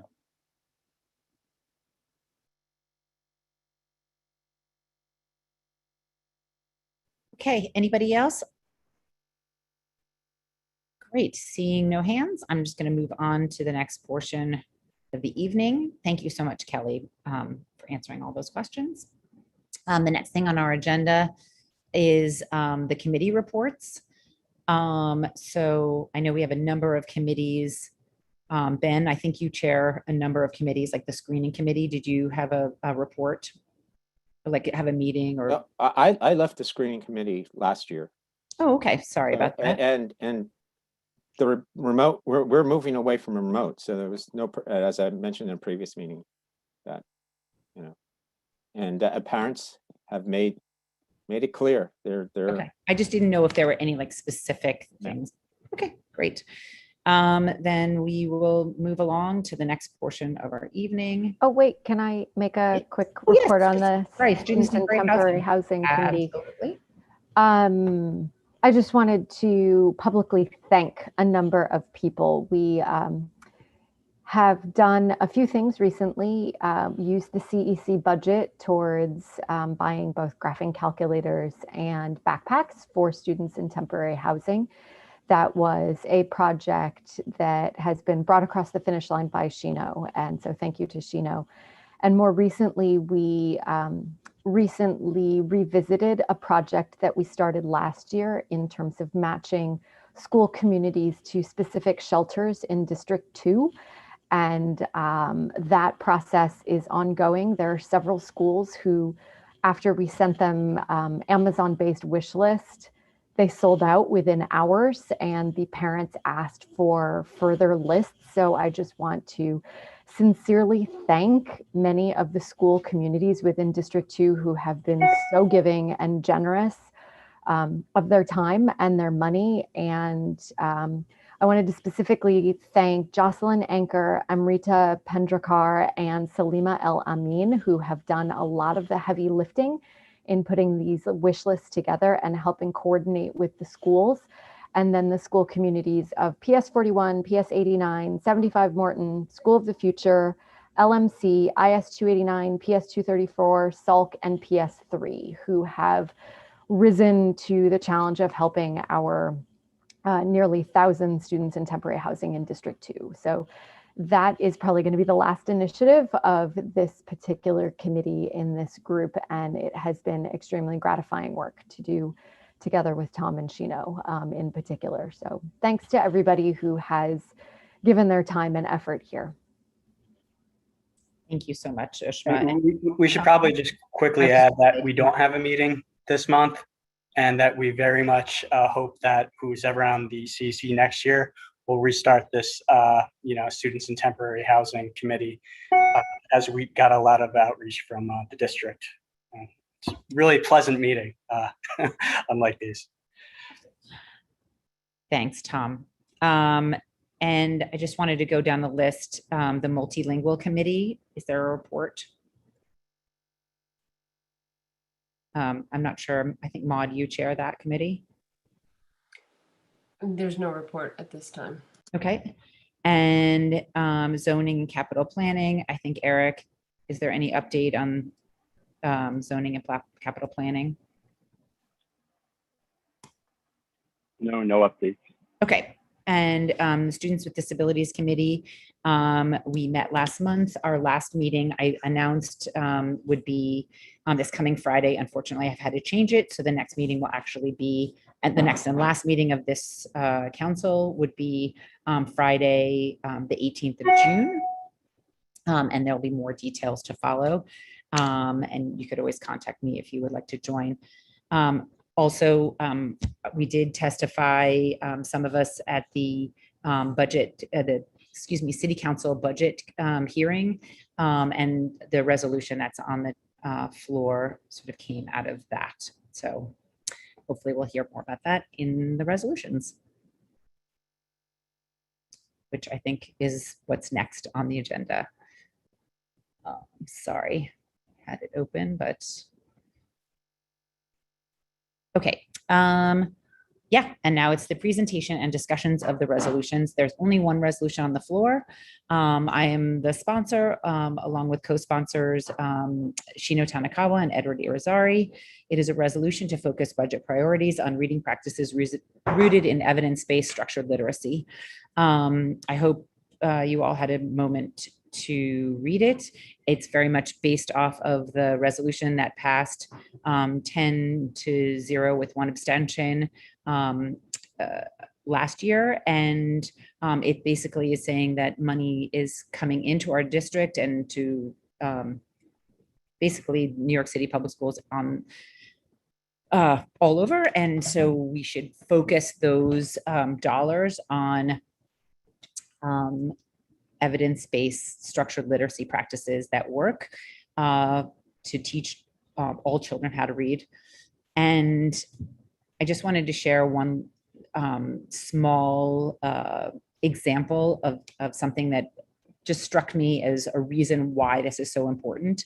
And I heard this presentation given by someone who knows about this type of teaching practice. And he put it in this way. What would you do if 10 kids were coming to live with you for 13 months? One kid has his own money and buys food for himself. 3 kids will usually eat whatever you want to cook. 4 kids must have broccoli regularly for 4 months. 2 kids medically can only eat broccoli for at least the first 4 months, and they get their blood tested regularly for vitamin K and vitamin C. When you go grocery shopping, what would you do and why? And put that way, it's pretty obvious to me that although there are some kids who can go out, buy pizza or buy their own food, everybody needs broccoli. And to me, this is broccoli. It's really good and it tastes good too. So I hope everyone will vote for this resolution because I think it's what we need.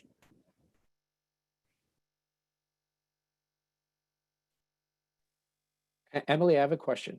Yes. Where did you get the $150 million amount?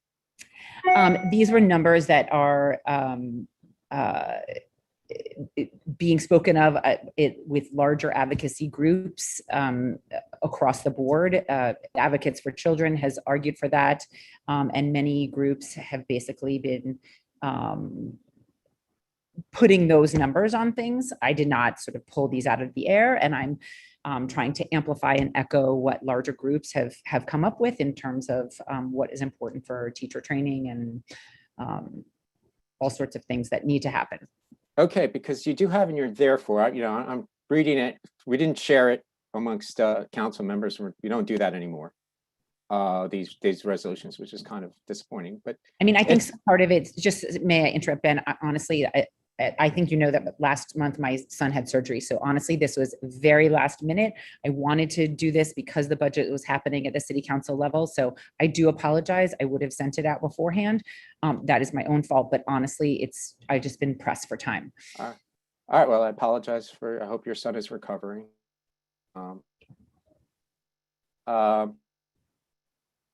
$150 million for targeted one-on-one small group intervention. That's a lot of money. I want to know what I'm voting for. You know, it's. I mean, these are citywide numbers that my daughter also went through an intervention, was amazing. I support, these type of interventions wholeheartedly. But it's $150 million and we're getting a one-time, or maybe the Biden administration will do it 2 times, the funding. But if it's a lot of money, we should see what the ROI is. And obviously learning to read is, measurable, but how much does it cost to intervene? What is one teacher? I mean, what are the metrics? Do you have one teacher and how many kids per school? And, it'd be nice to be able to discuss this and talk this out and figure it out. Is that a good number, or are we just throwing a dart and seeing which sticks with the DOE? Well, I honestly, people who are actually paid money to research this and find out what the best ask is are doing those things. I am not a budget expert, so I am echoing what advocacy groups across the city who literally have paid people to, understand the complex interplay of budgets and how we train teachers and how much it costs, came up with these numbers. I trust them. I mean, Advocates for Children has been around for a very long time. They're an extremely reputable advocacy organization. And I will say this, I know about structured literacy. I know how it works. I know I've taken even classes on how it works. And it's really, really important. More than a majority of our students need to have this type of instruction in order to learn how to be skilled readers. And I think, there's a lot of discussion tonight about high school, and it's really hard. High school is a really tough issue because by the time kids get to high school, a lot of things have happened along the way. And I hear a lot of people advocating and saying, this is really important, this is really important. And it is really important. But a lot of people talk about fix K to 8, fix K to 8. That's the answer, fix K to 8. This is fixing K to 8. This is what we need in order to make sure that every single child in our district and in our entire DOE public school system will learn how to read. It is essential, and it is something that we have got to make strides on. And I think a lot of people think of District 2 as being this, really good school. So that, we have good schools, we have good schools. Well, I think that in order to show that we know what evidence-based practices are, we have to show that we are making this transition towards these evidence-based principled structured literacy. I heard last month from a teacher who is part of this, the Universal Literacy Coaches, and it's incredible. She was like, I didn't know what I didn't know. How could I have gone this long and not known that how important this was? So anyway, I know it's a leap of faith, Ben, and then I can't, put you into my brain, but I have done a lot of research on this, and it's not a passing fad. This is decades of science, and it needs to start coming into our public schools in order to make change. And I think that this is the place to start, is here now. But the last time we had this discussion, the previous superintendent, Denal Chumney, was, I don't know what the proper word was, she pointed out specifically D2 has done a lot of work, And we've had tremendous amount of success with reading in D2. And if you want to look at one metric being maybe the standardized state tests. In that vein, where's D2 succeeding and the other districts, or some other districts aren't? And how is this going to help? You know, and what's the investment going to be? I mean, we're voting for 150 million. Are we going to see any of this, or how does this plan work?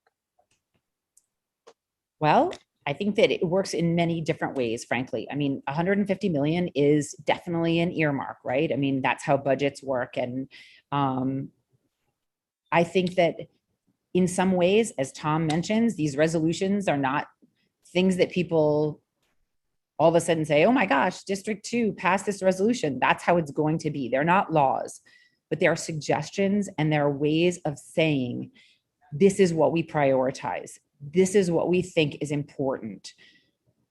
And so I'm taking numbers that larger groups who are out there fighting for dollars are asking for. And I'm asking our council to echo those numbers because they are rooted in what they think will start. This is not an easy fix solution. It's not something that you just say, oh, we can just do this. It's not. It's really hard work, and it takes years of training. But in order to crack the code, many, many students need this. And I will say, yes, lots of District 2 students do learn to read, and there are many, many different reasons for that. And many of us on this council have different ideas as to why there are reasons for that. And it actually doesn't much matter. The fact is, it's not bad for people who already know how to read to understand the basic structures of how we crack the code. I notice in my own child, who is an excellent reader, or one of them anyway, that he has trouble breaking down some really much larger words because he's never actually had to do that or been taught how to do that. Reading really came easy for him. And there is always going to be a segment of the population for which that is true. And the chances are eventually in life, those people will probably end up making more money and being able to buy a fancy apartment and living in District 2, right? So there's a natural flow of things as to why that happens. But I'm saying that if we implement these things, our students will actually know how to spell better, understand how our words are put together. We'll see more. It's like a pre-Latin in many ways, because it is breaking down the basic structures of our language into the smallest digits and understanding how they're put together. For some people, it is a luxury that they might not need, but for the majority, science has proven over 60% need this to become strong, skilled readers.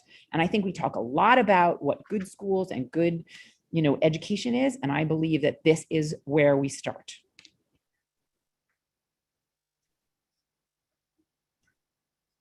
Vincent? Oh, yes. So I had a chance to look at the draft budget, and when I looked at the resolution and the draft budget, you talk about earmarking and demanding that they earmark this money. When you use the term earmark, that I equated that to member items, that's kind of where that goes. And the city council as a body added only $26.5 million to supplement the DOE budget of somewhere around $2.8 billion. So it's a very small portion. And that struck me as, in comparison to what the ask is here, the 50 million and the 150 million from the influx of resources, it seems, like a really big ask that may not be feasible. And on top of that, when this money comes in, just like the contract for excellence funding, the federal money and the state money, it's all already budgeted for things. So is there that much flexibility to earmark it for the purposes that you are advocating for in combination or collaboration with your groups? Is that something that's possible? Now, I don't know what went down at the city council hearing that you attended and testified at exactly, but is this something that came up, you know, in terms of making it actually happen?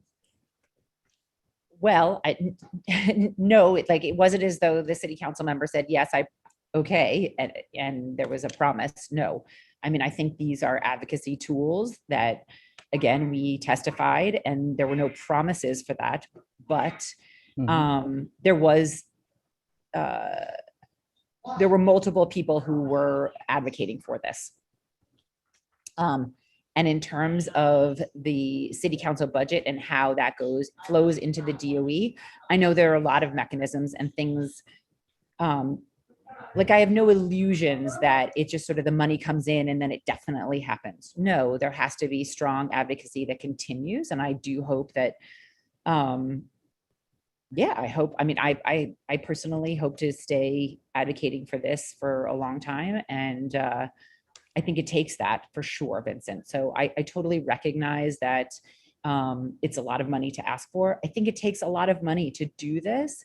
I think that literacy is, like, to me, it's at the foundation of being successful at school. It is a civil right. And, you know, I think it's the place to start. So it is a big ask because it is a big,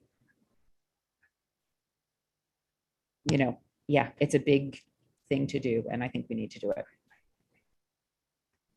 Thomas or Tom?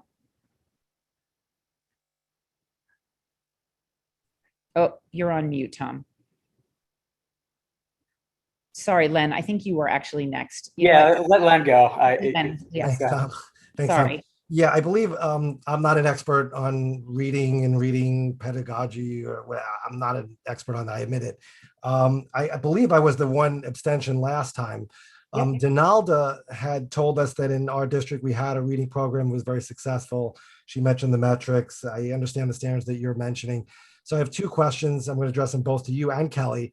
So I'm presuming the science of reading curriculum that you're advocating is different from what we currently have. And these are my questions. If it's different, Kelly, do you support what we're putting under this basket called the science of reading? Do you support that in our district as opposed to whatever we have now? And Emily and Kelly, my question is what you're proposing in lieu of whatever we have now? Or is it to supplement whatever we have now? So because there's only so much, I guess, hours in a day to teach reading. So you either teach one program or I'm presuming, I don't even know, maybe you can, but so those are my questions. Because my concern was we have a program that works really well now. I'm not an expert. What are we doing in this district? And does Kelly support the science of reading, that basket that we're putting everything under? And those are my questions. And if that's in lieu, if this science of reading program will replace what is currently being used in the district. Thank you. Kelly, do you want to? Are we gonna fight it out? No, it's a really good question. I appreciate you asking, Len. You know, I think as Donalda mentioned in a fall meeting, you know, the performance of our students on the New York State ELA exam is incredibly high. In fact, I think it's on ELA the highest in the city, with close to 80% of our students proficient or above in literacy. And so it does beg the question about whether or not we should make a dramatic change. So in regard to, I think there are too many different programs and perspectives that get put into this headline of science of reading. So I don't think that I will address that specifically. What I will say is that much of what we are doing now works for a lot of kids. I do think that what it is that we want to continue to do, and what Emily's proposal, I think, helps us to consider is the ways in which we are catching and supporting kids at an early age and providing them with the kind of literacy and reading supports that they're going to need in order to stay on track to be on grade level. And so there are a ton of different programs that have been put into place, and I think that they need the support to continue to be kept so that we don't have kids who fall behind, because I believe, like Emily and other folks who chimed in earlier, that that students are able to gain these literacy skills. It's not, we don't need to write off a large group of kids.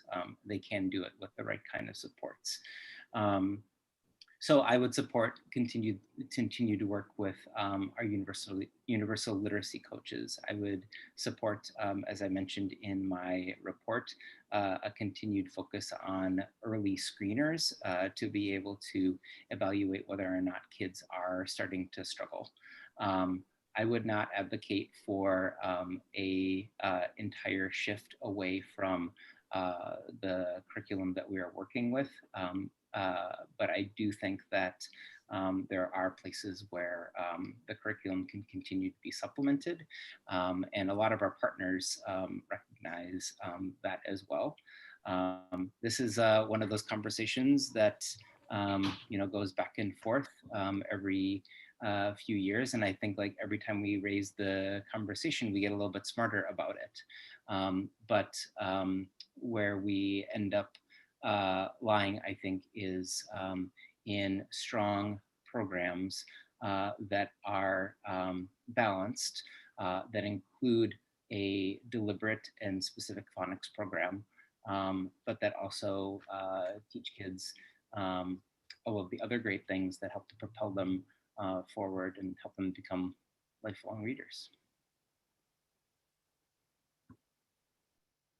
And Len, I can't remember if you had a second question that was. Yeah, my second question was just, is this to replace what we currently have in the district, or to supplement it, or, that's what the question was.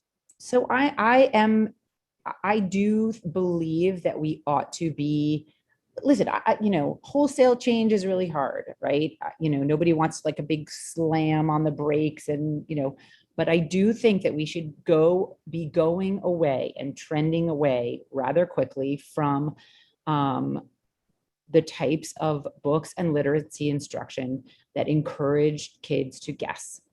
Structured, systematic literacy takes letter sound combinations and teaches you them systematically. You learn them. If you learn them fast, great, and you move on. The idea is once you've mastered them, you move on. I do believe that that is how kids should be taught to read. And it doesn't mean that we should not have amazing books in our classrooms or not. If this is just specifically aimed at getting rid of something. And here's the thing that, again, I would point to science and evidence. Those techniques like that foster guessing, lips the fish and stretchy snake and these techniques, if they were just neutral, then it would be okay. But kids are learning to read in spite of them, or for some kids, it is teaching them very, very bad habits very early on. And those get stuck. Reading is not guessing. And science has proven that skilled readers never guess. They just don't. It's just that their automaticity becomes faster and faster. So I would just point out that if this was like a neutral, that would be fine. But the evidence has shown, and this is decades of research, has shown that when we put these types of programs in, yes, there's a segment of the population that will do fine, but they do fine in spite of, not because of. Can I ask how many parents are signed up for the second public speaking session? Do we know? Let me see, 10, 11. Okay, Tom? Yeah, I love the idea of the program, and I know that the money is just really a bookmark, and we're really just supporting the idea. But do you have an idea of the allocation, like percentage-wise, of like how much money would go to teachers and interventionists versus like consultants, contractors, materials, things like that? I think it's a really good question. And, you know, again, I think that comes from good advocacy work.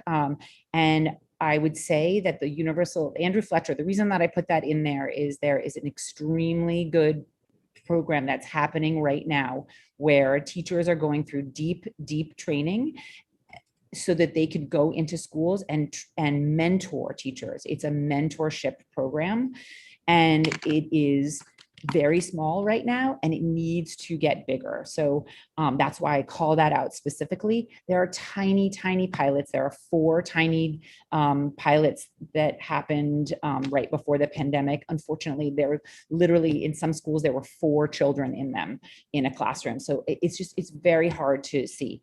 But the idea is to really put some, you know, serious money behind, you know, evidence-based practices. I'll just put one small anecdote. I know Maude wants to get to the public session, and I do know that parents are waiting.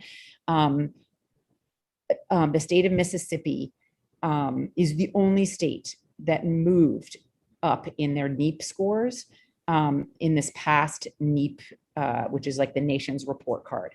Mississippi is the only one. They had an initiative where they had a draconian law that was put in that said all children must read by 3rd grade. Otherwise, you don't get promoted.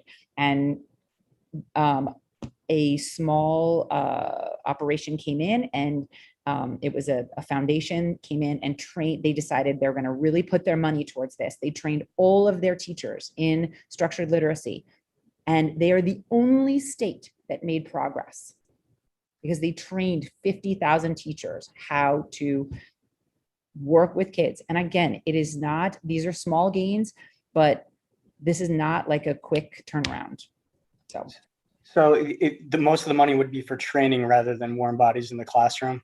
Just well, I think it's not, as I said, it's not something that people know how to do. They're not taught this in their graduate programs. So yes, we do need to put the time and effort into deeply training our teachers, but I think that there is a very good program, this mentorship program, and mentorship has been shown to actually be more effective than just training teachers on a one-off or something like that, because they're embedded within the school. So it's ongoing. Okay. Richard Kranza doesn't work for that company, does he? Just kidding. Thank you. No. My last point here is we already voted for your resolution on science of reading. And now you're asking us to vote for a science of reading resolution, but with money on it. And you talk about evidence, but you're not giving us evidence of how it's going to be spending. I don't understand. Why don't you just use the resolution that you already had and push that with whoever you advocate forward? Because it already passed. Most of us voted for it. Why add the money? Why add this now? Because I think that you're asking me to vote on information on evidence I don't have.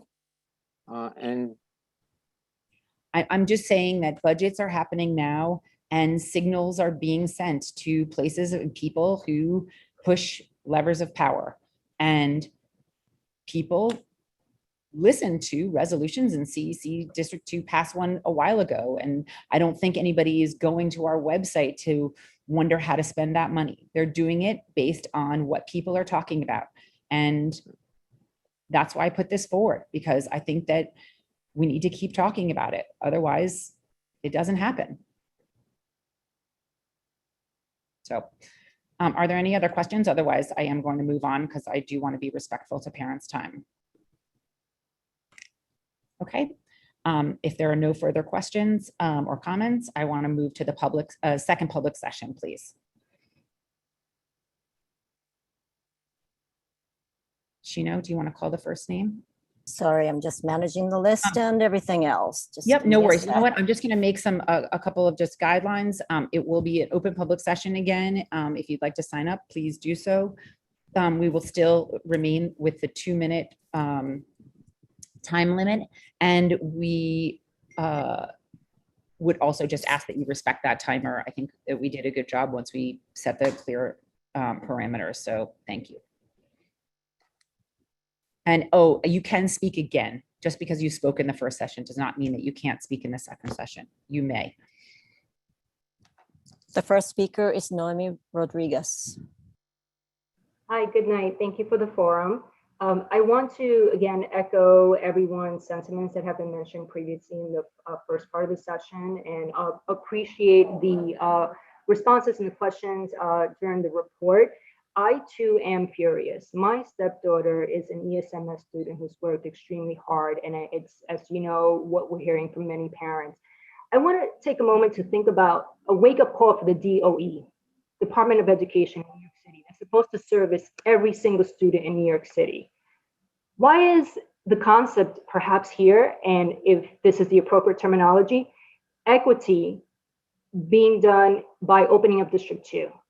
That is not equity.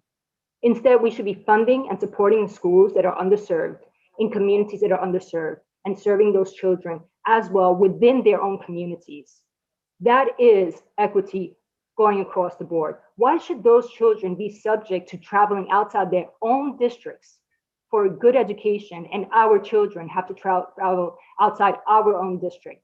That is time they can spend studying and being in extracurricular activities that are critical for college applications. So I ask, in the name of making a system that's supposed to provide opportunities across the board, we are making it much more challenging. My second point is, here's a lesson the DOE is giving to District 2 children. That is, excellent attendance, high grades, and extracurricular do not matter in the name of diversity. But diversity is not equity. And let's be clear about that. DOE, you're probably making your schools more diverse, but that's not equitable. What is your solution? We need to make it right, and we cannot wait until August. She has worked very hard to be where she is and deserves a spot in a top-ranking school. Thank you. I can't find the next speaker, so we're going to Lilibeth Feliciano. Go ahead, Lilibeth.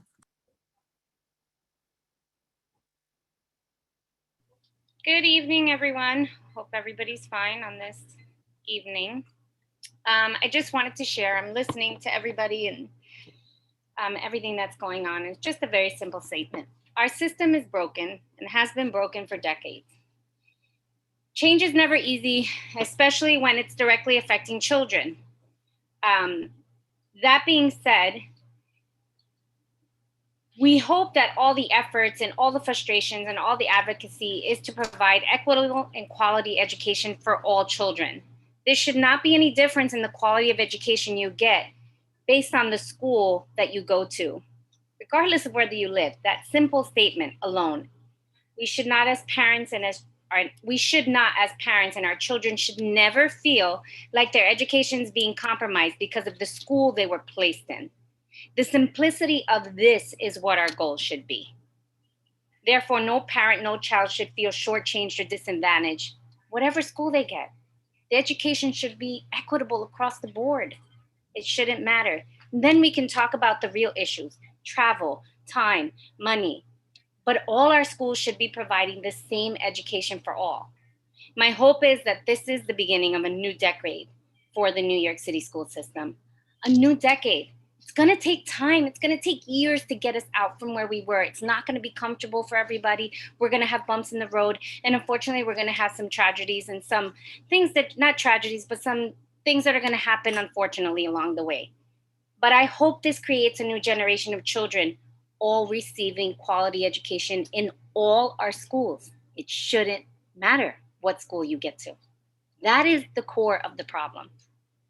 And New York City school system is that. I come from New Jersey. This whole concept of one school being better than the other and my child being upset that they didn't get into that school, I just can't wrap my head around it.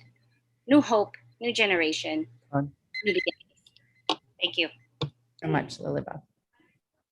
Next speaker is Jade Tarhan.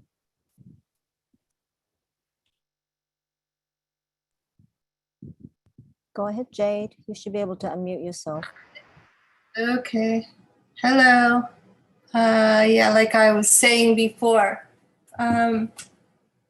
it's not my child's job, it's the DOE's job to fix the problem.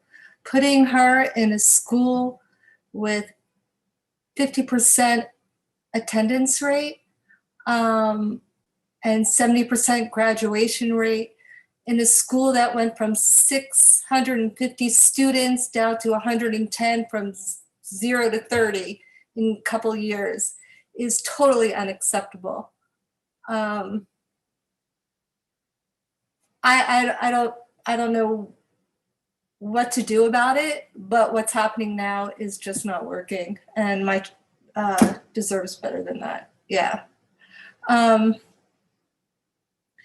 I have another question. I wrote it down, so I'll read it. So I didn't know if you guys answered, but why was it an appropriate remedy to open up the seats at lab a couple years ago, and why aren't you doing it now? Can anybody help me with that? We usually don't, it's not like a conversation back and forth, but if somebody wants to, at the end of the public session, talk to that, I'm sure they will be able to do that. Okay, well, okay, thanks. I guess I'm done. Thank you so much. Next speaker is Gavin Healy. No way.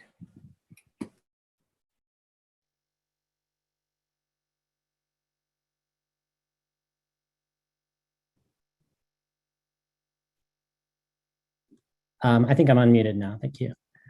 Good evening. My name is Gavin Healy. I'm the parent of a third grader in a District 2 school. I'd like to speak tonight to 3 brief points. First, I fully support the removal of the District 2 high school admissions priority. I look forward to my child being able to attend a high school with diverse learners from throughout the city. Second, I want to urge the DOE and the schools in our district to continue with COVID safety protocols in the fall, particularly masking requirements. I have continued with remote schooling for my child because I wanted him to continue to spend time with his grandparents without fear of exposing them to COVID. While the adults in our family have all been vaccinated now, since remote school has been removed as an option in the fall, and vaccination is still not an option for kids under 12, I think it would be prudent to continue with masking, and it is just a small inconvenience. I realize that many people in our community feel it's okay to go back to normal now, but many of us in multi-generation households with immunocompromised members feel differently. Finally, I want to thank the members of the CEC for their work over the last 2 years. I know it hasn't been easy, but your advocacy on behalf of all of our students and families is very much appreciated. Thank you. Thank you. Next speaker is Lawrence Chasher.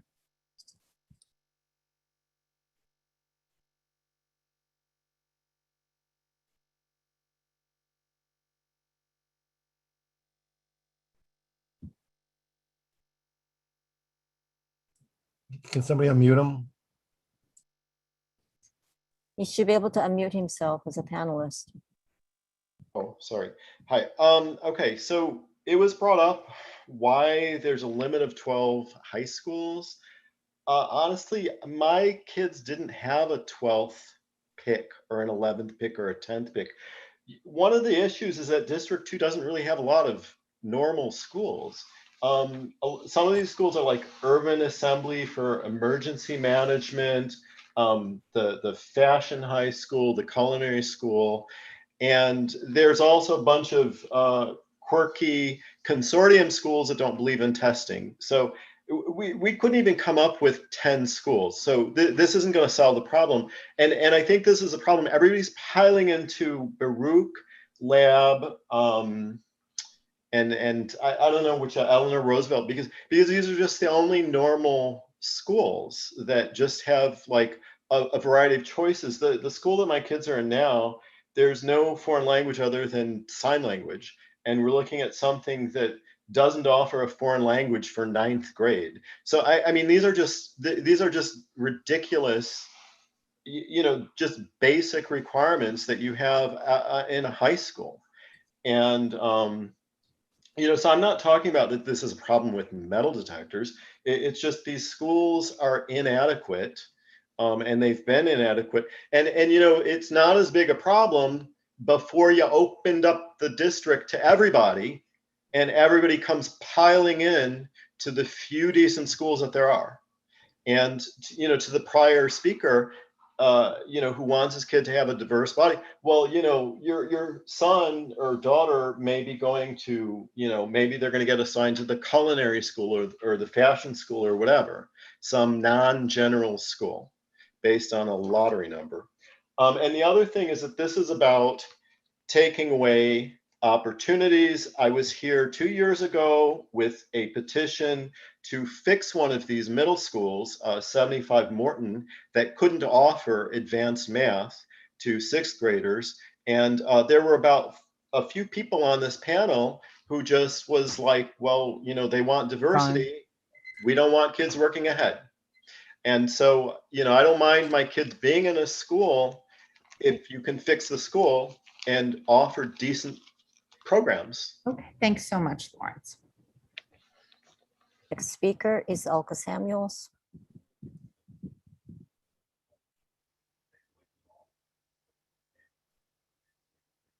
Yes, hi. I feel for the parents who are clearly upset over their kids' admissions decisions, but I can't help but hear what is really being said.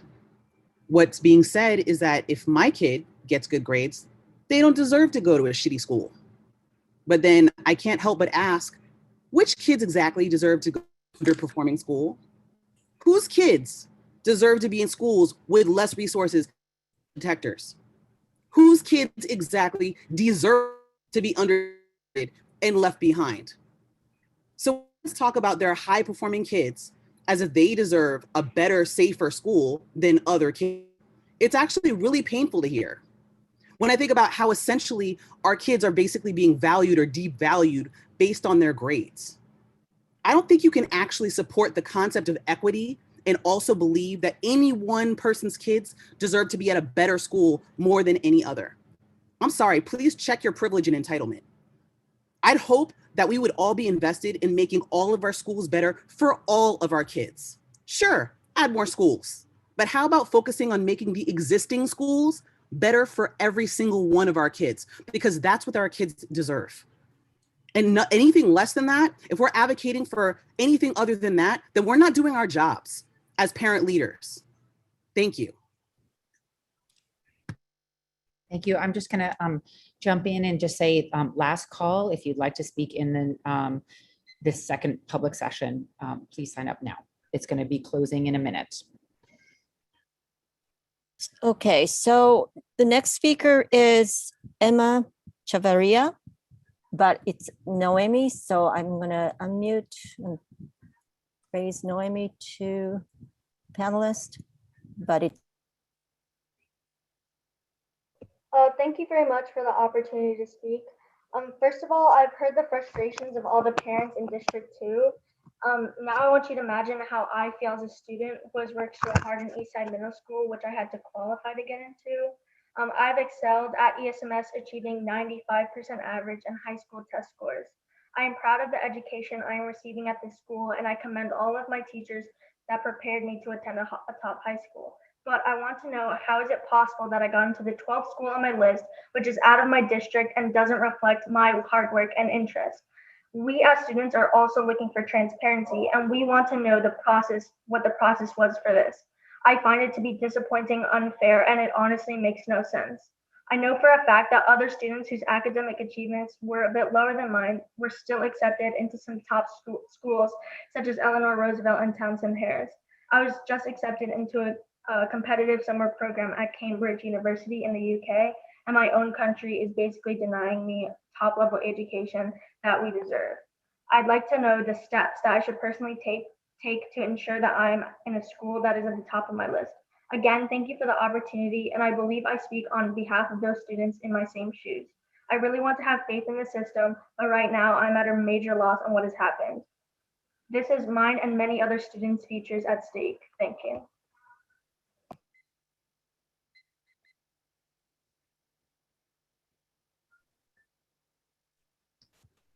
Next speaker is Jocelyn Anker.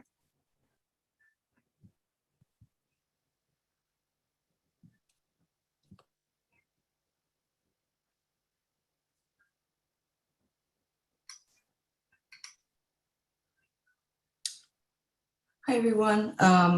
Good evening. Thanks for being here. What a trying time for us all. There's no question. I will say that I was actually, our family was fortunate. And nonetheless, I have just been beside myself for weeks for all of the reasons everybody here has talked about. But what I want to ask, and since it's not a discussion, it may have to be tabled until after the public comments, is a question to Kelly and Jennifer. My understanding is that high schools are borough-wide and city-wide, and obviously all these different, district priorities and borough priorities are going away. But because they are borough-wide and city-wide, there are high school superintendents. Right? So Kelly, you're the D2 superintendent. So what a lot of people are talking about here are issues with high schools, in general from the D2 community. Where are the high school superintendents and why aren't they part of this conversation? And how do we get them engaged in this conversation, especially when it comes to making all of the schools better, like Elko was saying? I mean, I'm not sure we even have everybody at the table that we need to have at the table to be having this conversation. Everybody go have a bubbly something after this. Thanks, Jocelyn. Next speaker is Paula Antonopoulos.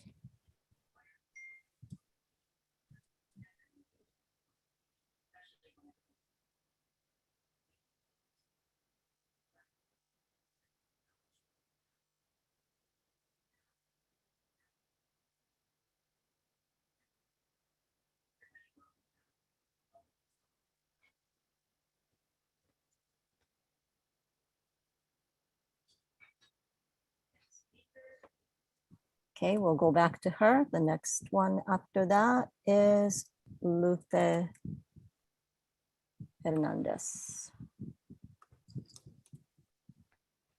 Lupe, you should be able to unmute yourself.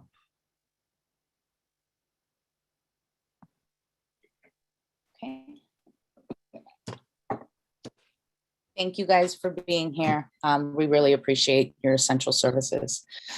I think after hearing a lot of the parents this evening, I definitely sympathize or empathize with your anguish, especially for the kids. However, I think we need to address the real issues that exist within the NYC school system and stop blaming the parents who have voluntarily served on this board. Please think about the fact that you feel it is okay to say that your son or daughter is not safe to go to a particular school, as opposed to the children that have been going there for years with these same circumstances, or that live in these same circumstances daily. The audacity to say that your child will not learn at a particular school because they are gifted, or maybe in the top 1% of the students that are actually more equipped, if anything, to do well, especially because they have access to a lot of the supplemental resources that probably got them those good grades, as opposed to the children that may not have access to those same supplemental resources. I want to echo what Elka and Janelle, I apologize, one of the other mothers said, that in order for us to have equity, we need to lift those who are at a disadvantage in order to give them a fighting chance in this game called life, especially here in New York City. I also want to echo one more time that please support the resolution to focus budget priorities on reading practices rooted in evidence-based structured literacy. Thank you. Next speaker is Danielle Salera.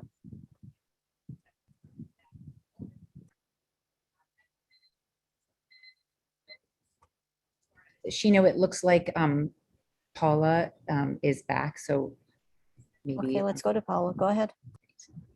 Thank you, everyone, and I appreciate everyone's time again.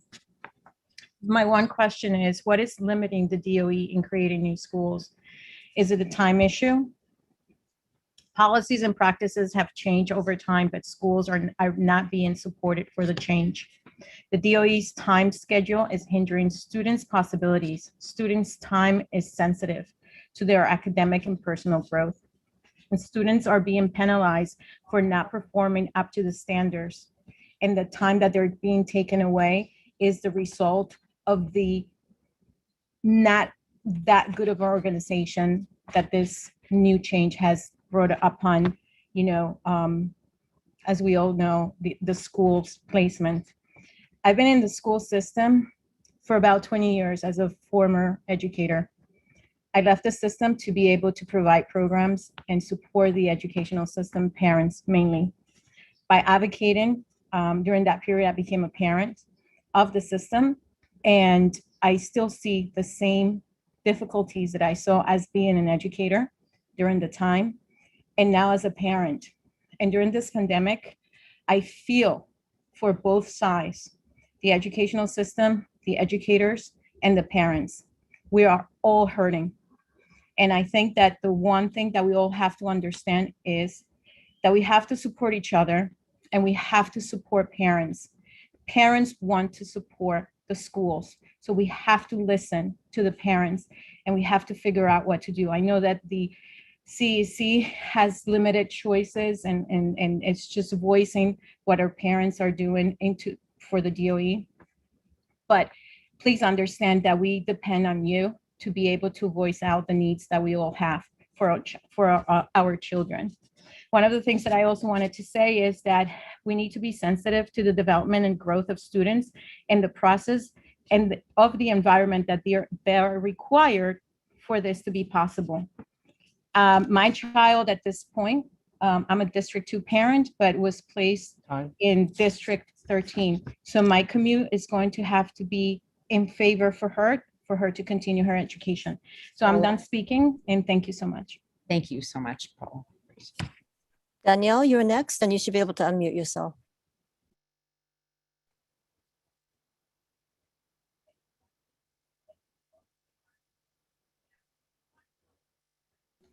Did she disappear?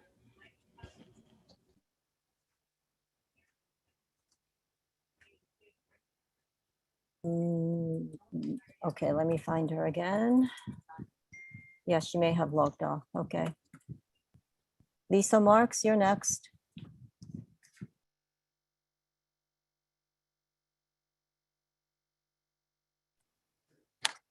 Hello again. Thank you all for sticking with the meeting. And I just wanted to say that I wanted to finish up my comments about the GNT. I believe that this year's adopted method of GNT admissions using last year's waitlist for first through third grade admissions should be reassessed because it looks backwards and does not take into consideration the learning growth of students over the last 12 months, nor their current abilities. We all know that children develop at different rates, especially at a young age, and there should be multiple points of entry into accelerated learning programs. Using last year's tests and waitlist is ironically worse than the DOE's previous application process to entering first, second, and third graders into GNT programs. Secondly, there should be consistency of GNT evaluations across grades. When the PEP voted down the Pearson contract in January 2021, the DOE's early childhood team worked hard to develop a process for entering kindergartners, and they could have done something similar for applicants in the higher grades. I see no compelling reason why the DOE team could not have expanded their effort to determine eligibility for rising first, second, and third graders by also offering a school nomination or interview path to the admissions. Third, this is personal because I have 3 elementary school kids, actually 1 3K-er and 2 elementary school kids, which will now be in 3 different schools in 2021, 2022 because of this new policy. of using last year's wait list for rising first graders. Siblings have always been kept together as much as possible at the same school to minimize hardship for families struggling to manage the logistics of having children attend different schools. Okay, Lisa. This year's admission policy in effect means that first grade, for the first time ever, there would be no sibling priority for rising first graders. Okay, it's a Lisa. loophole because no siblings are on the wait list from last year. They would have already been admitted into kindergarten. There are no siblings on the wait list for first grade, rising first graders. Thanks, So Lisa. my daughter has no chance as a sibling priority, and Lisa. she has no chance because she's not on last year's wait list. Lisa. And I have Lisa, I understand that you have things to say. We have a 2-minute time period, and I'm sorry.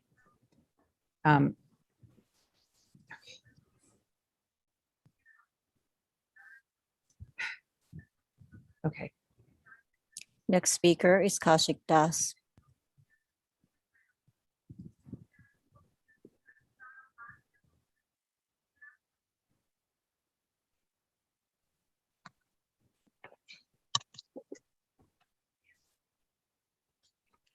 Hello. I wanted to agree with some speakers from before, Craig, Ted, Lawrence. You guys said it well, but I'd like to add on to that. In your letter from CEC letter, members of CECD2 have submitted a letter to the Office of Enrollment to demand transparency about the process and data about outcomes. If this originated from the likes of Shino Tanikawa, Eric Goldberg, Robin Broshi, and Emily Helmstrom, what a joke. They got exactly what they wanted for and have lobbied for more than a year that I've been listening. From what I understand, more than 2 or 3 years. I disagree with the notion that such people shouldn't be held accountable for these actions. Because they're elected. One, they're elected to represent these parents. They're elected to represent students, and not just their students who had the benefit of this system, and then they want to change it. They got exactly what they wanted, along with our absentee president, Ed Irizarry, too, for facilitating them in exchange for a judgeship. Yes, that's right, I said that. I'm going to call out Eric Goldberg again. He said along the way, parents would be upset if this happened. Yeah, absolutely. They are upset. And not just some parents, Eric, a crap ton of parents. I disagree with the notion of that there is no such thing. It's not a better school. It's that certain kids want different things out of their schools. And guess what? The United States just isn't good at teaching many things at grade level math. And we lag behind other nations that teach at much higher levels. And there are limited schools in our district that teach math, English, and other subjects at a level higher than grade level. I'm glad a student brought up the fact that she reached out to Cambridge. That's not about her resources. It's about her initiative, her drive, her hard work. On top of that, Ms. Kelly McGuire, I want to discuss the top 3 choices we discussed. You said that they're not very different from this year and last. It's a failure to understand numbers, I think. It is 25, if 25% of D2 families have dropped out of the system in the past year, having a similar outcome from the top 3 choices is not good at all. And it doesn't address the anecdotally the number of parents and students who have gotten their 5th, 6th, 7th choices. I'd like to see those numbers as well. I'd also think we should filter out kids that have a K through 8 school. Thanks so much, Kaushik. Next speaker is Shannon Mulvihill.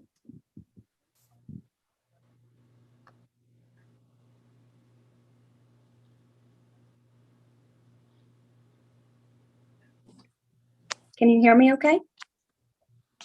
Yes.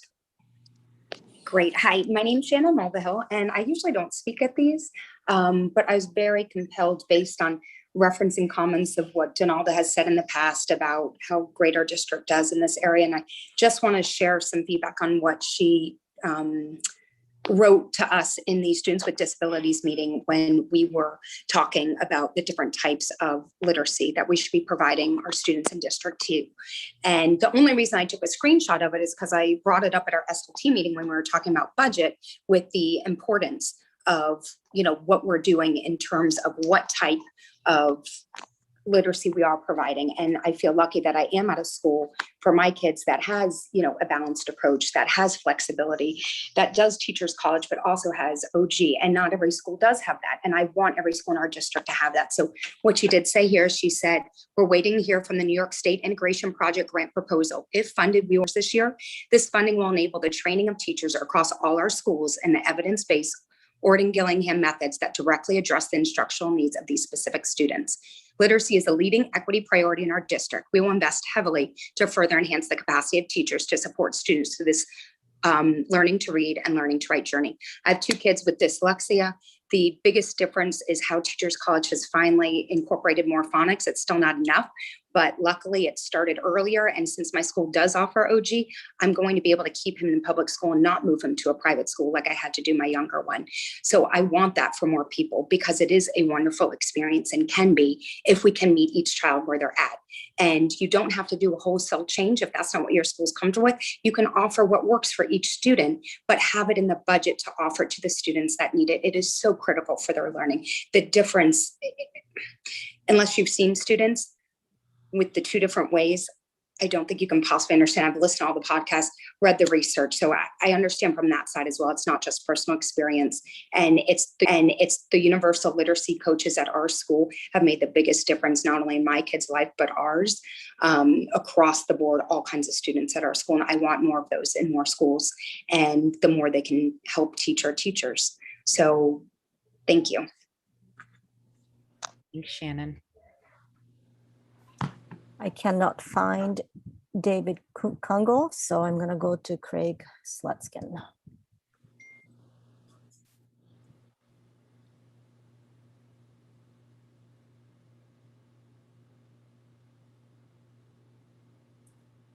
Can you hear me? Can you hear me? Yes, you can Yes, hear we me? can. Yes, we can. Thank you. I spoke before and I don't want to take too much more time, but I do want to react to some of the comments that were just made. It shouldn't matter what school your child goes to. That's ridiculous. Of course it matters. There are so many factors that go into where a child wants to go to school. Are you really going to tell your child it doesn't matter where they go? Wherever the DOE tells you to go, you just should go and just shut up and be happy? Of course not. There are going to be problems on the way and we have to deal with bumps in the road. So what are this year's kids? Casualties of social experimentation? Do we just discard them? It's not inappropriate for a parent to say they aren't happy with a particular school. It's not privilege. If a school doesn't have a focus that a child is interested in, or then advocating for your child to go to a school that has that focus, it's not a bad thing. We're parents. We're supposed to be advocating for our children. Of course we want to improve schools. CEC members Marin, Morden, and Silverman, and even Mr. Rockledge have been advocating for that for years. It's not a zero-sum game. You can want a certain school for your child and believe that all schools should be improved. I believe that the superintendent should have another meeting a week from now with answers, not wait, have a meeting in 1 week, town hall. Parents can speak to him, he can speak to parents. And to Ms. Anker's point, get the high school superintendents at this meeting as well. On a separate note, I do want to comment that I agree with Lisa Mark's points on GNT. I will say the evaluation process was a joke this year. My son's in pre-K. It was so inconsistent across students and schools. It was almost meaningless. But that being said, I do agree with her points on GNT. Thank you. Next speaker is Jungming Lee.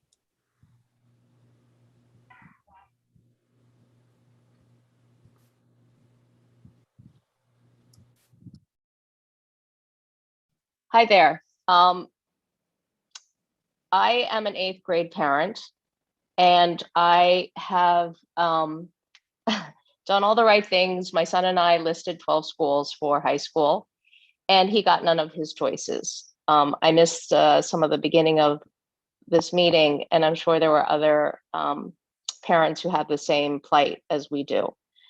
And which I had anticipated because I am a PA president of one of these top-notch schools that everybody's seeking a seat at. So I had the sense this was going to happen from the very beginning of the year. And unfortunately, the scenario has played out in the way that I feared. The good news is that the school that we were placed at is surprisingly nice and surprisingly I'm hopeful about. And the lesson learned for us as a family is that you make lemonade out of lemons, and we need to invest in whatever school we're placed at. Although it's a devastating outcome for us to get none of our 12 choices, I have faith in myself as a school leader and as a parent who has served on 6 SLTs and is now a PA president, that we can make change within a school to make it better for our kids. And I'm going to rally other parents to join the school who have positive energy to invest and to grow this school from the inside out, so that this school that we were placed at will become one of the sought after schools. But it is an incredibly devastating outcome for us. And I mourned this time. I mourned this outcome since September, actually. And so it's really fallen on us to be the agents of change, and my son, a 13-year-old boy, to be the agent of change for the DOE. The lesson learned here is that it's very cruel to do this to middle school students, to get their hopes up, to work their butts off during midwinter break, to write essays and to get their hopes and to wrap their minds around 12 schools and to really look at the full range of options, not even the ones that were most sought after, but to really fully engage the process and to look outside of District 2 and still have none of their 12 given to them. And I agree with previous speakers. It's not only the ones who are the high achievers, it's all kids deserve good schools. And I'm shocked that after all these years of public school education, that the DOE hasn't gotten it right. And one of the lessons for me, for us, hopefully, is that the way schools are marketed, going down to like an old-fashioned way of specializing all high schools or thinking that that is the solution. I hope, Kelly McGuire, I know you from LMC. I hope you hear that the marketing of schools really matters, and that people need general education, solid general education, good old-fashioned solid education that's community-based, that addresses the needs of a local community, so that a local community can invest their time, money, energy, blood, sweat, and tears for their kids. And I'm a big believer that if you give people a chance to invest in their local community, that they will grow those schools. And it is wrong to encourage people to covet the schools that District 2 parents have homegrown. And I've seen 2 schools, PS 276 and Tweed, from the days of Tweed, and 75 Morton, that we have grown these schools from nothing, and to take them away during a pandemic is cruel to parents. So the outrage that you hear is to do all of this to parents during a pandemic, to the very same community who took it upon themselves to grow schools when there were none for this Lower Manhattan. So I am. I hope. I don't know if I'm redundant with other speakers, but I'm incensed by that. But I will do it again for my son. I will do it again for my son, to grow a school from scratch, or to resurrect a school, or to remake a school, the school that we were placed in, because I guess that's how it's going to have to be. But I urge you all to take it upon yourself. And if you were the ones who called for District 2, elimination of District 2 priority, please don't be a coward now. Own up to what you have said in the past, because this is the outcome that you have advocated for. And now my son and other children are the bearers and the brunt of that rhetoric that I've heard over so many meetings, over so many parents, teachers, principals, superintendents, community board members, that District 2 is racist. That is outrageous. That it's outrageous, and this is the outcome of it. Okay. Thank you. Thank you. Next speaker is Mark Fitzgerald.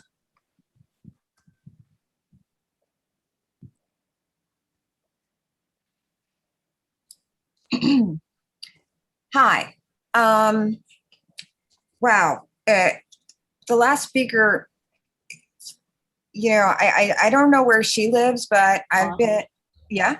Just try not to refer to other speakers. That's all. Thank you. District 2 is racist, and that is a fact. So there's that. I just want to put that out there. Maybe not for you, but for Black and brown families, it is very racist. All right. I also want to echo everything that Elka said. And this is a perfect example. Everything I've heard on this call tonight is just cloaked and blatant racism. And it's the same thing that we've been hearing from this very vocal, well-resourced minority over the past few years, and it is gross. All right, for my statement. I really want to send my kid back to school in September, but I'm very concerned, in addition to other things, but primarily COVID safety. New cases amongst unvaccinated children are on the rise. According to the American Academy of Pediatrics, just last week, a quarter of all new COVID cases were children. My kid is not old enough to get a vaccine yet, and I'm afraid. Every day there's a new, more deadly variant. So I sincerely hope that the DOE will keep COVID protocols in place. I also want to thank Robin, Shino, Eric, and Emily for their steadfast advocacy of our students and your tireless leadership in uplifting the voices of families who are often unheard like mine. It sucks that you have to put up with this constant harassment and abuse. And I'm sorry that that happens to you, but I thank you for your service. That's all. And we have one final speaker, Faina Golub.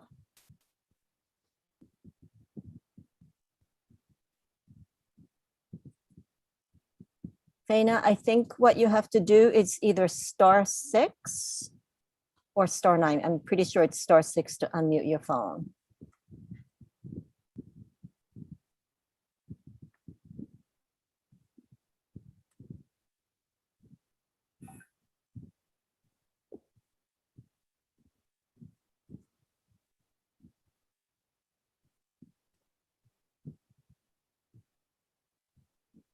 Doesn't seem to be working. Does anybody have Zoom tips for somebody who's calling in?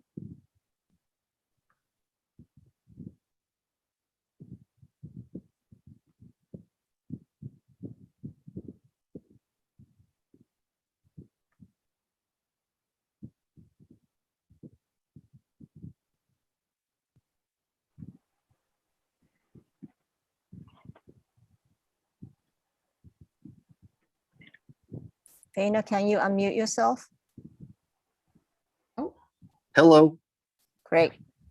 We can Okay, hear you. yeah. Okay, this is David, Faina's husband. I'm just using her phone. I actually registered earlier, just asked questions from the first round. A couple things. I think there were some numbers bandied about as far as number of percentage of kids who did not match on their first 12. I've heard low as 2%. I heard Tammy mention between 10 and 30%, which I think sounds a little bit more right for District 2. So getting clarification on that would be nice. And then I do agree with some of the comments earlier that, if you're going to let a lot of people in from outside the district and, you don't increase the number of seats, you're just going to, simple math, you're just going to run out of seats. So investing in additional schools and additional seats makes the most sense. And somebody mentioned this $150 million sort of bandied about. I don't know if that can be used to help to resolve the problem, but I just wanted to ask Mr. Tanakawa, and I apologize if I butchered that name, but you mentioned there's some next steps, and I guess I wanted to get some concrete next steps on, a lot of people have voiced opinions and frustrations tonight, but what are specific next steps that are going to happen from tonight's call? Thanks. I don't think that was me who talked about next steps. I haven't spoken tonight, so I'm not sure. It was Superintendent McGuire who mostly talked about next steps. Okay, just so any clarity on that would be very, very helpful. Thanks. Great. Thank you so much. And Shino, that's the last person, right, on the list? Yes. Okay, great. So that is going to conclude our second public session. And now we are going to vote on the resolution that's on the floor. Does someone want to make a motion to, I think that's how we do it, right? We make a motion. I make a motion to approve the resolution. Does anyone? Tom, Vincent, do you want to call? Yeah, I'll call the roll call vote. So on the matter of the resolution to support funding of I'm sorry, I forgot the details. That's okay. The resolution that was resolution that we're the one resolution we are considering tonight. Robin Broshi, how do you vote? Yes. Eric Goldberg. Yes. Emily Hellstrom. Yes. I'm going to vote no, just because of the ask and the lack of specificity.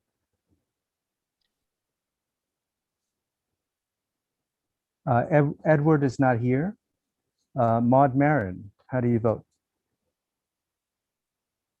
I'd also just like to explain my vote. I think that there's a great deal to be gained from having more science of reading literacy instruction in our classroom, but I don't think the money ask in this resolution is supported the way we should in the City Council, and for that reason, I'm going to abstain.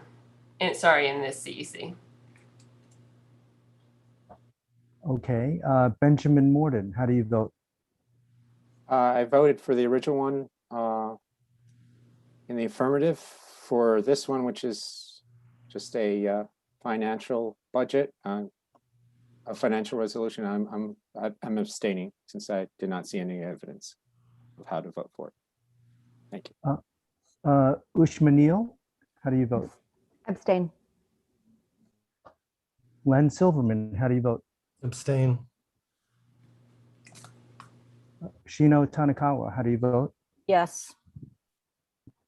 And Thomas Rockledge, how do you vote? Yeah, I guess I'll explain my vote too. It's not like this money is going to be spent as a result of this resolution, and most of the kids in the city can't read, so I'll support anything for literacy, yes. Okay, so there are,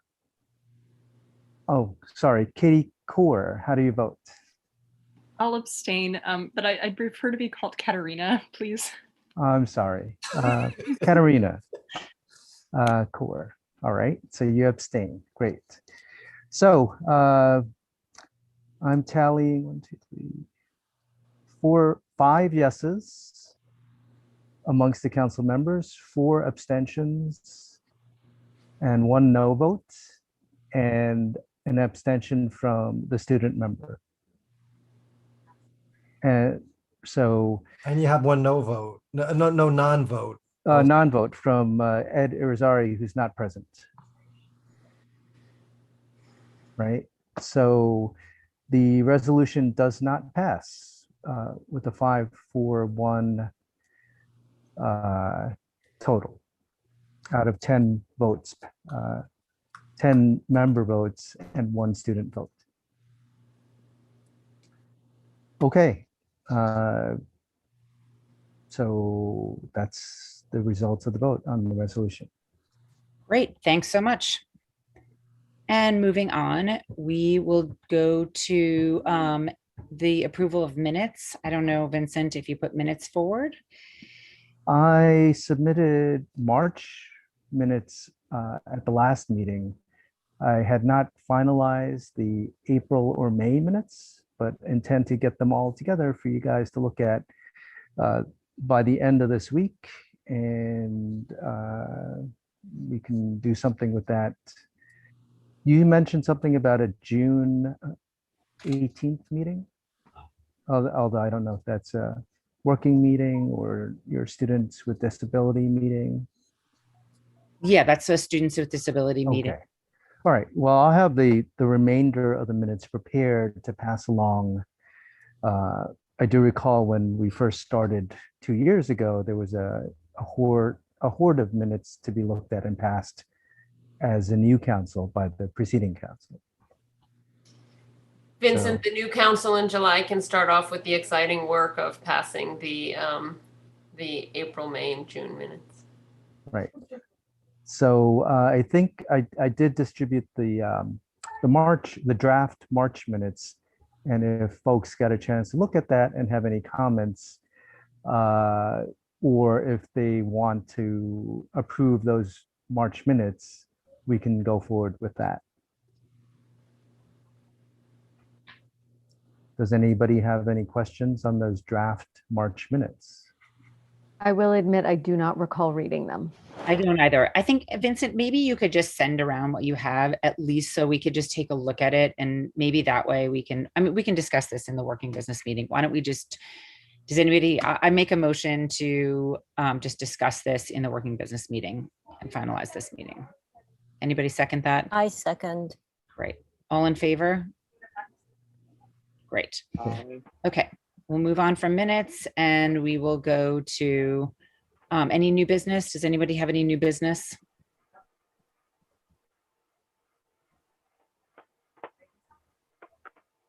Yeah, we didn't, we can discuss this in the business meeting. We haven't gone forward much with the AAA.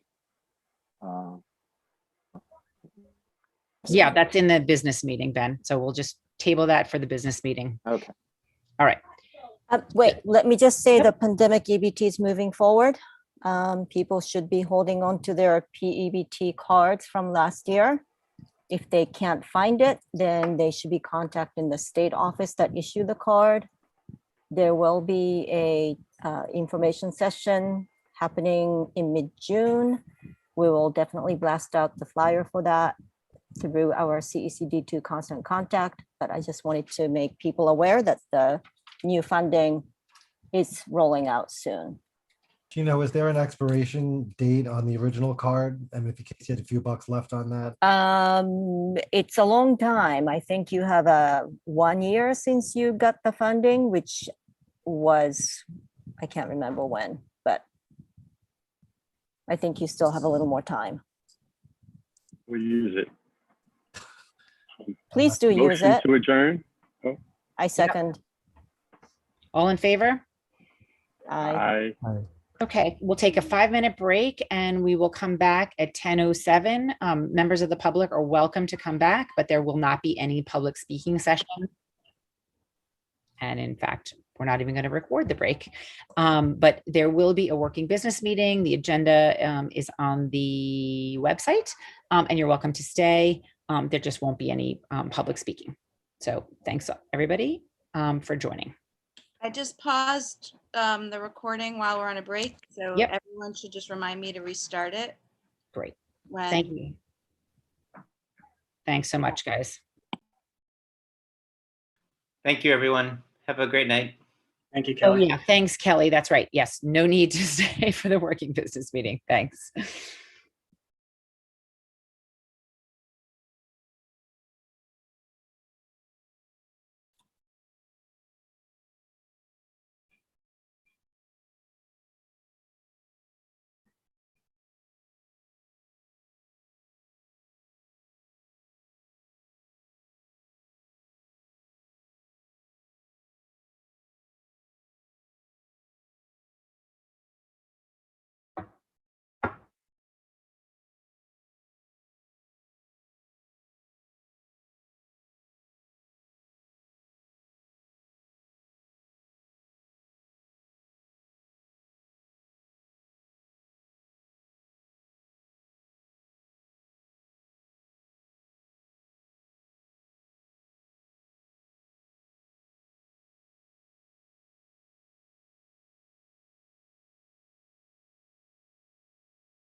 Good night, Jennifer.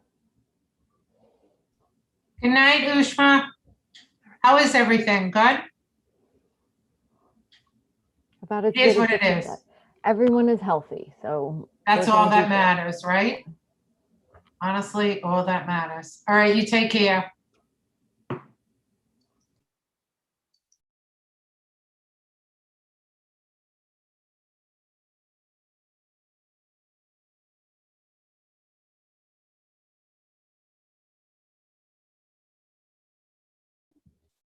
Okay, it's 10:07, and if people are within earshot and want to turn their cameras back on, or at least just tune in, I'd like to start the working business meeting if at all possible.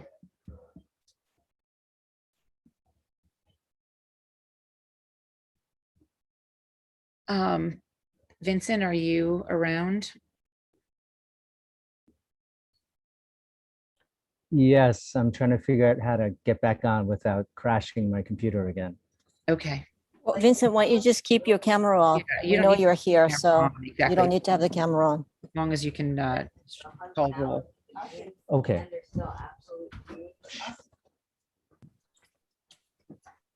Okay, so calling roll on the working business meeting. Robin Broshi. Maybe not yet. Not yet. Eric Goldberg.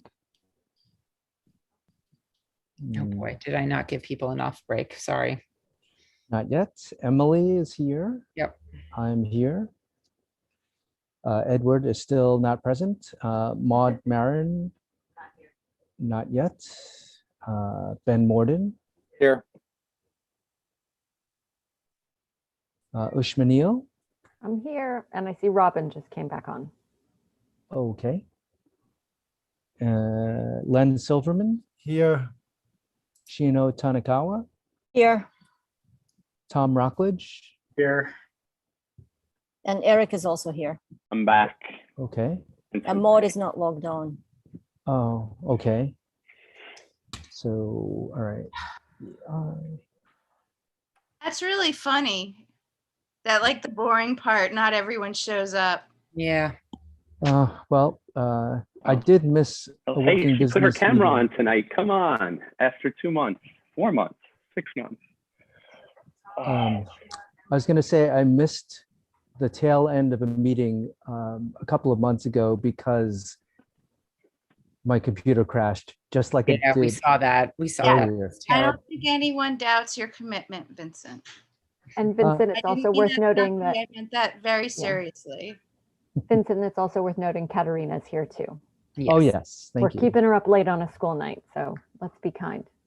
Okay. Calculus final is tomorrow, so I can't imagine you go to sleep before 1, but hey, No. I don't know when Ushma goes to bed.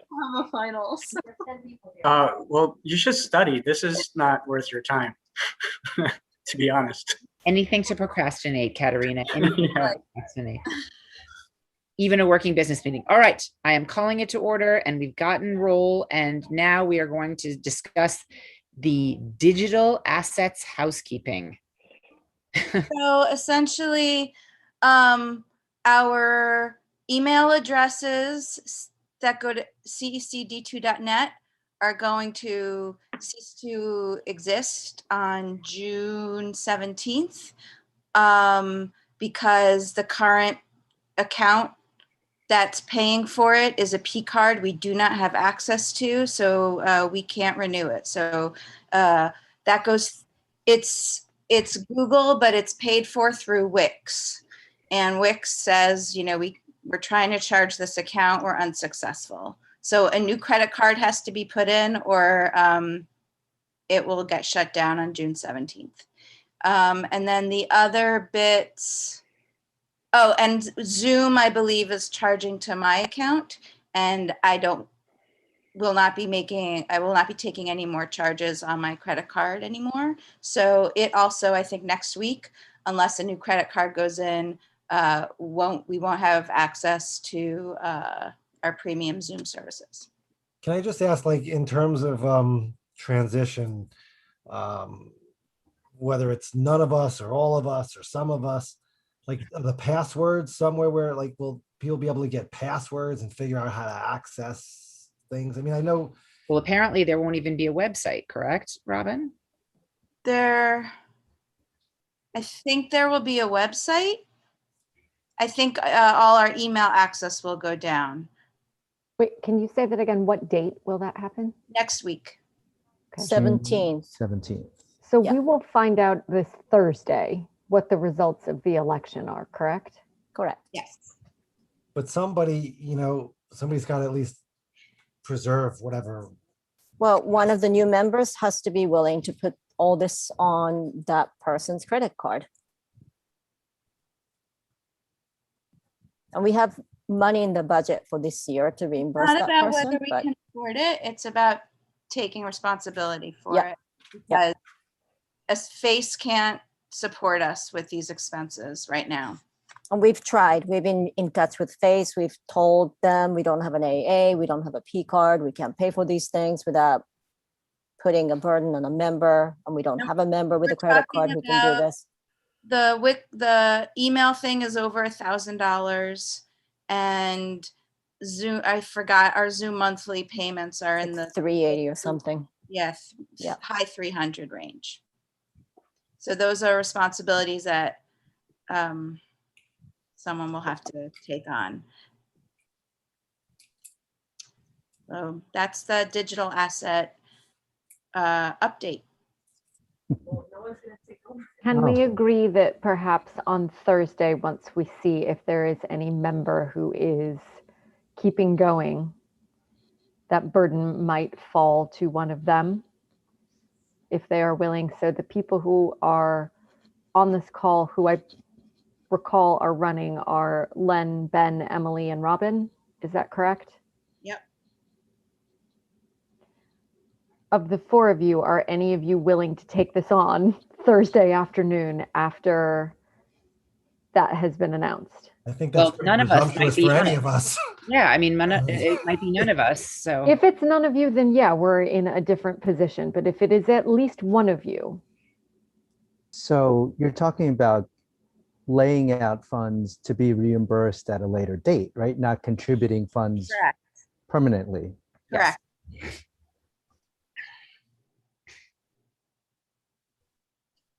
Well, What happens again if we don't do this? what happens? Definitely the whole ability to email anything at CECD2.net goes down. I believe including info@cdcd2.net, which hosts all the Google, the drive would stay up, but I don't know if there's extra storage involved in us having a institutional account. And we have a lot of stuff on that Google Drive that is like our resolutions and things. So I don't know quite how that will, I'm not exactly sure everything that happens, but I know that all the email capability will go away. And there's no way to have someone from FACE or someone in the No. office. Nope, we tried. We explained everything. That's just wrong. I mean, it's just, And you guys tried to prepay this a couple of weeks ago, and they denied you the authority to do that, right? That would still have been on a personal email account, Personal credit card. Wix is not a credit card account. Wix is not a DOE vendor, so the Wix- FACE can't make a payment.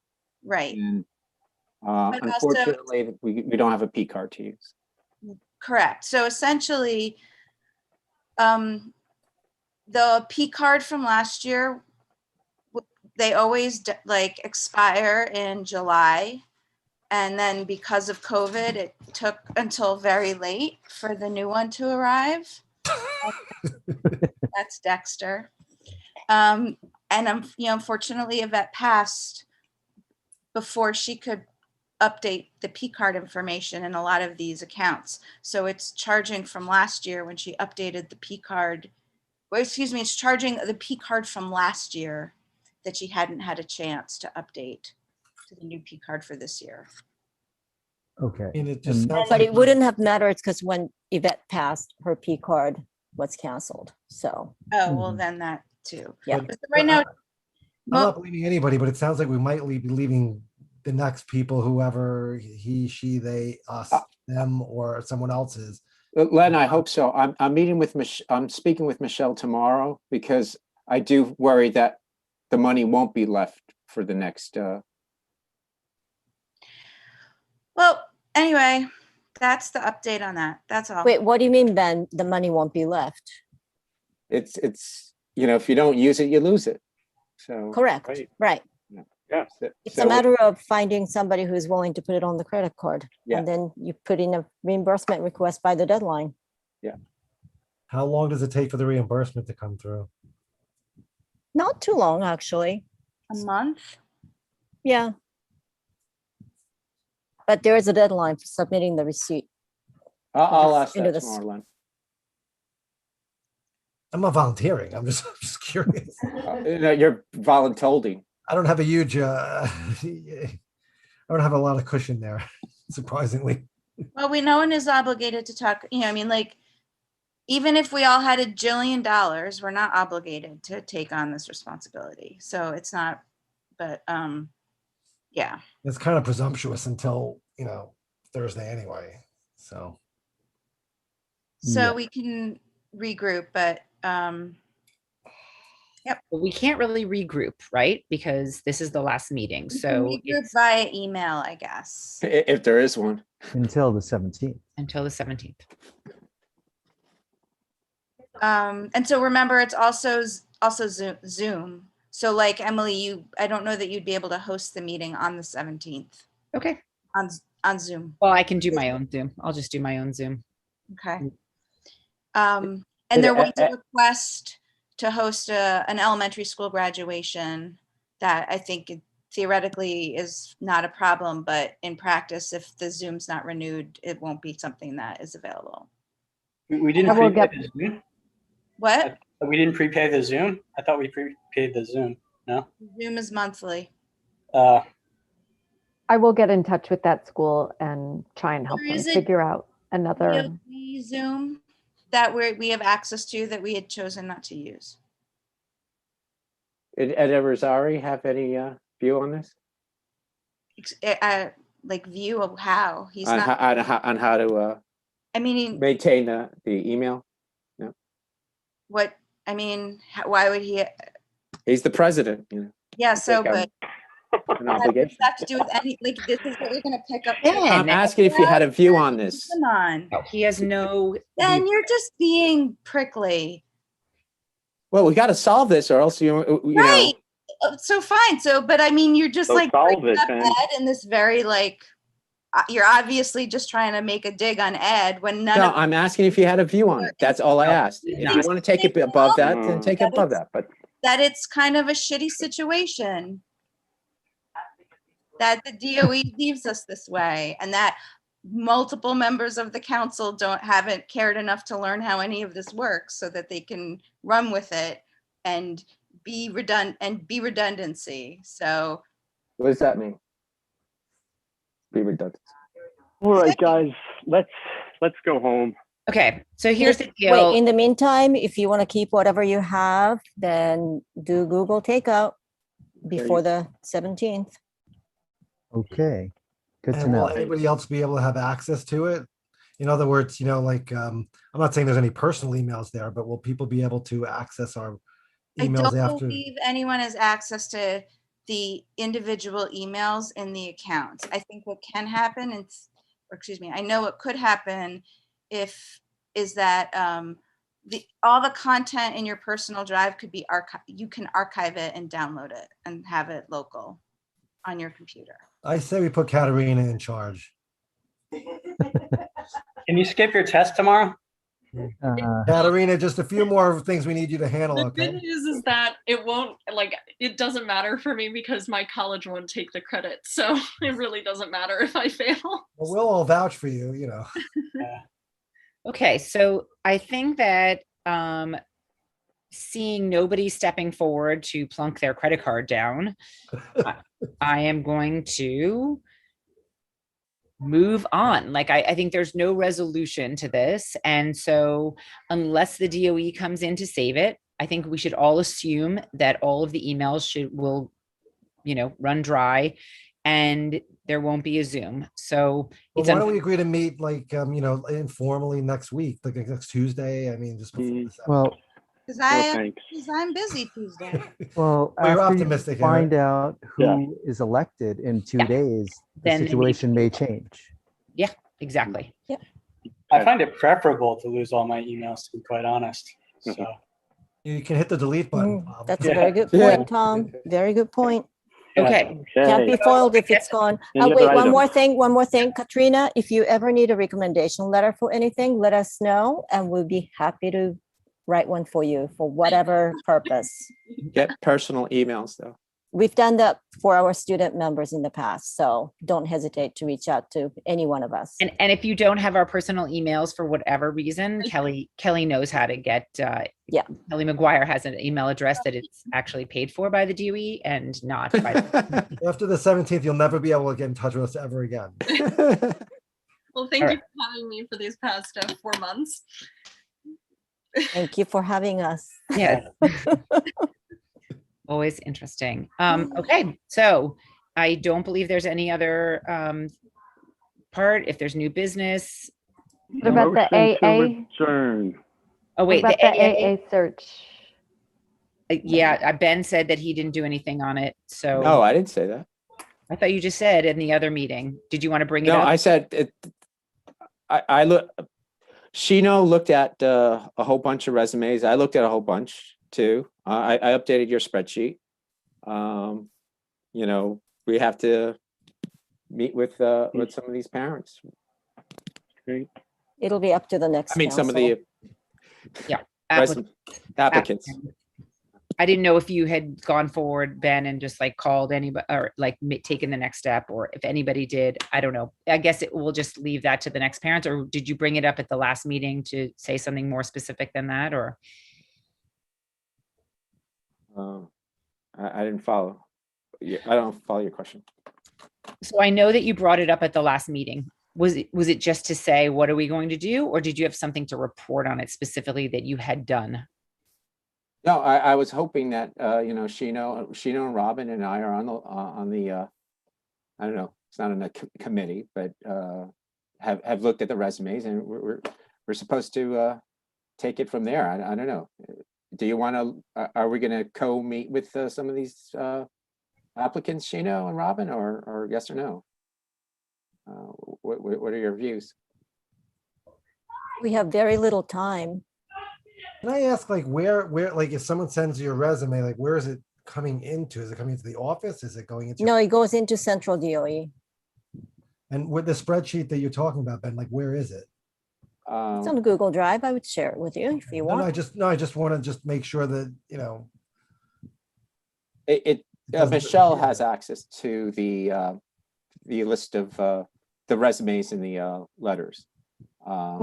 What happens if there's no one chosen? Will Michelle step in to help, or anyone else? Well, Michelle's technically our liaison, helping to do whatever we need to do. But since we have Robin doing everything, she hasn't really stepped in. But for the new councils, they're going to have to carry the weight. I mean, I hope you all know that Robin's been doing AA's job, sending out notices, making sure resolutions are posted and all that stuff. So, thank you, Robin. Michelle really thank hasn't you, Robin. done much because Robin's been managing, and things get posted on website because of Robin. Thank you. I can't tell you how many times I've texted her, can you change this? Can you do this? Can you fix this link? So Robin, you've done a phenomenal amount of work, and for that you have our sincere gratitude, or at least I'll speak for myself, my sincere gratitude.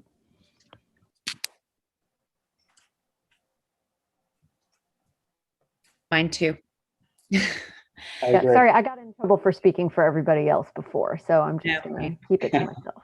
No, it's fine. On think that, I everyone think we made all their agree. Feelings known, so I appreciate those who appreciate me back. Yeah. So I guess, I don't know, Ben, I know that you had concerns about the AA. I think at this point, it would be very difficult to have a meeting with you, Robin, and Chino. I don't think that I would put that as forward as something that should happen. It seems to me, 2 days before a new council gets seated, that we just have to move it towards that. It just doesn't seem as though it's going to, it just doesn't seem like it's going to happen. Yeah, I mean, it's today's the 8th. Even if we started reaching out to candidates, right? They're going to need time for interview schedules. We have to craft interview questions. We might interview half the candidates, but if the other half are not being interviewed, then what's the point? So I think at this point, we may not be able to do this. I tried. All right, guys. Okay, so Motion to adjourn. Yep. 10 years in the waiting. Motion to adjourn. Second. Great. All in favor? Aye. We can agree on things. It's been Night, everyone. fun. All right. Aye. Bye.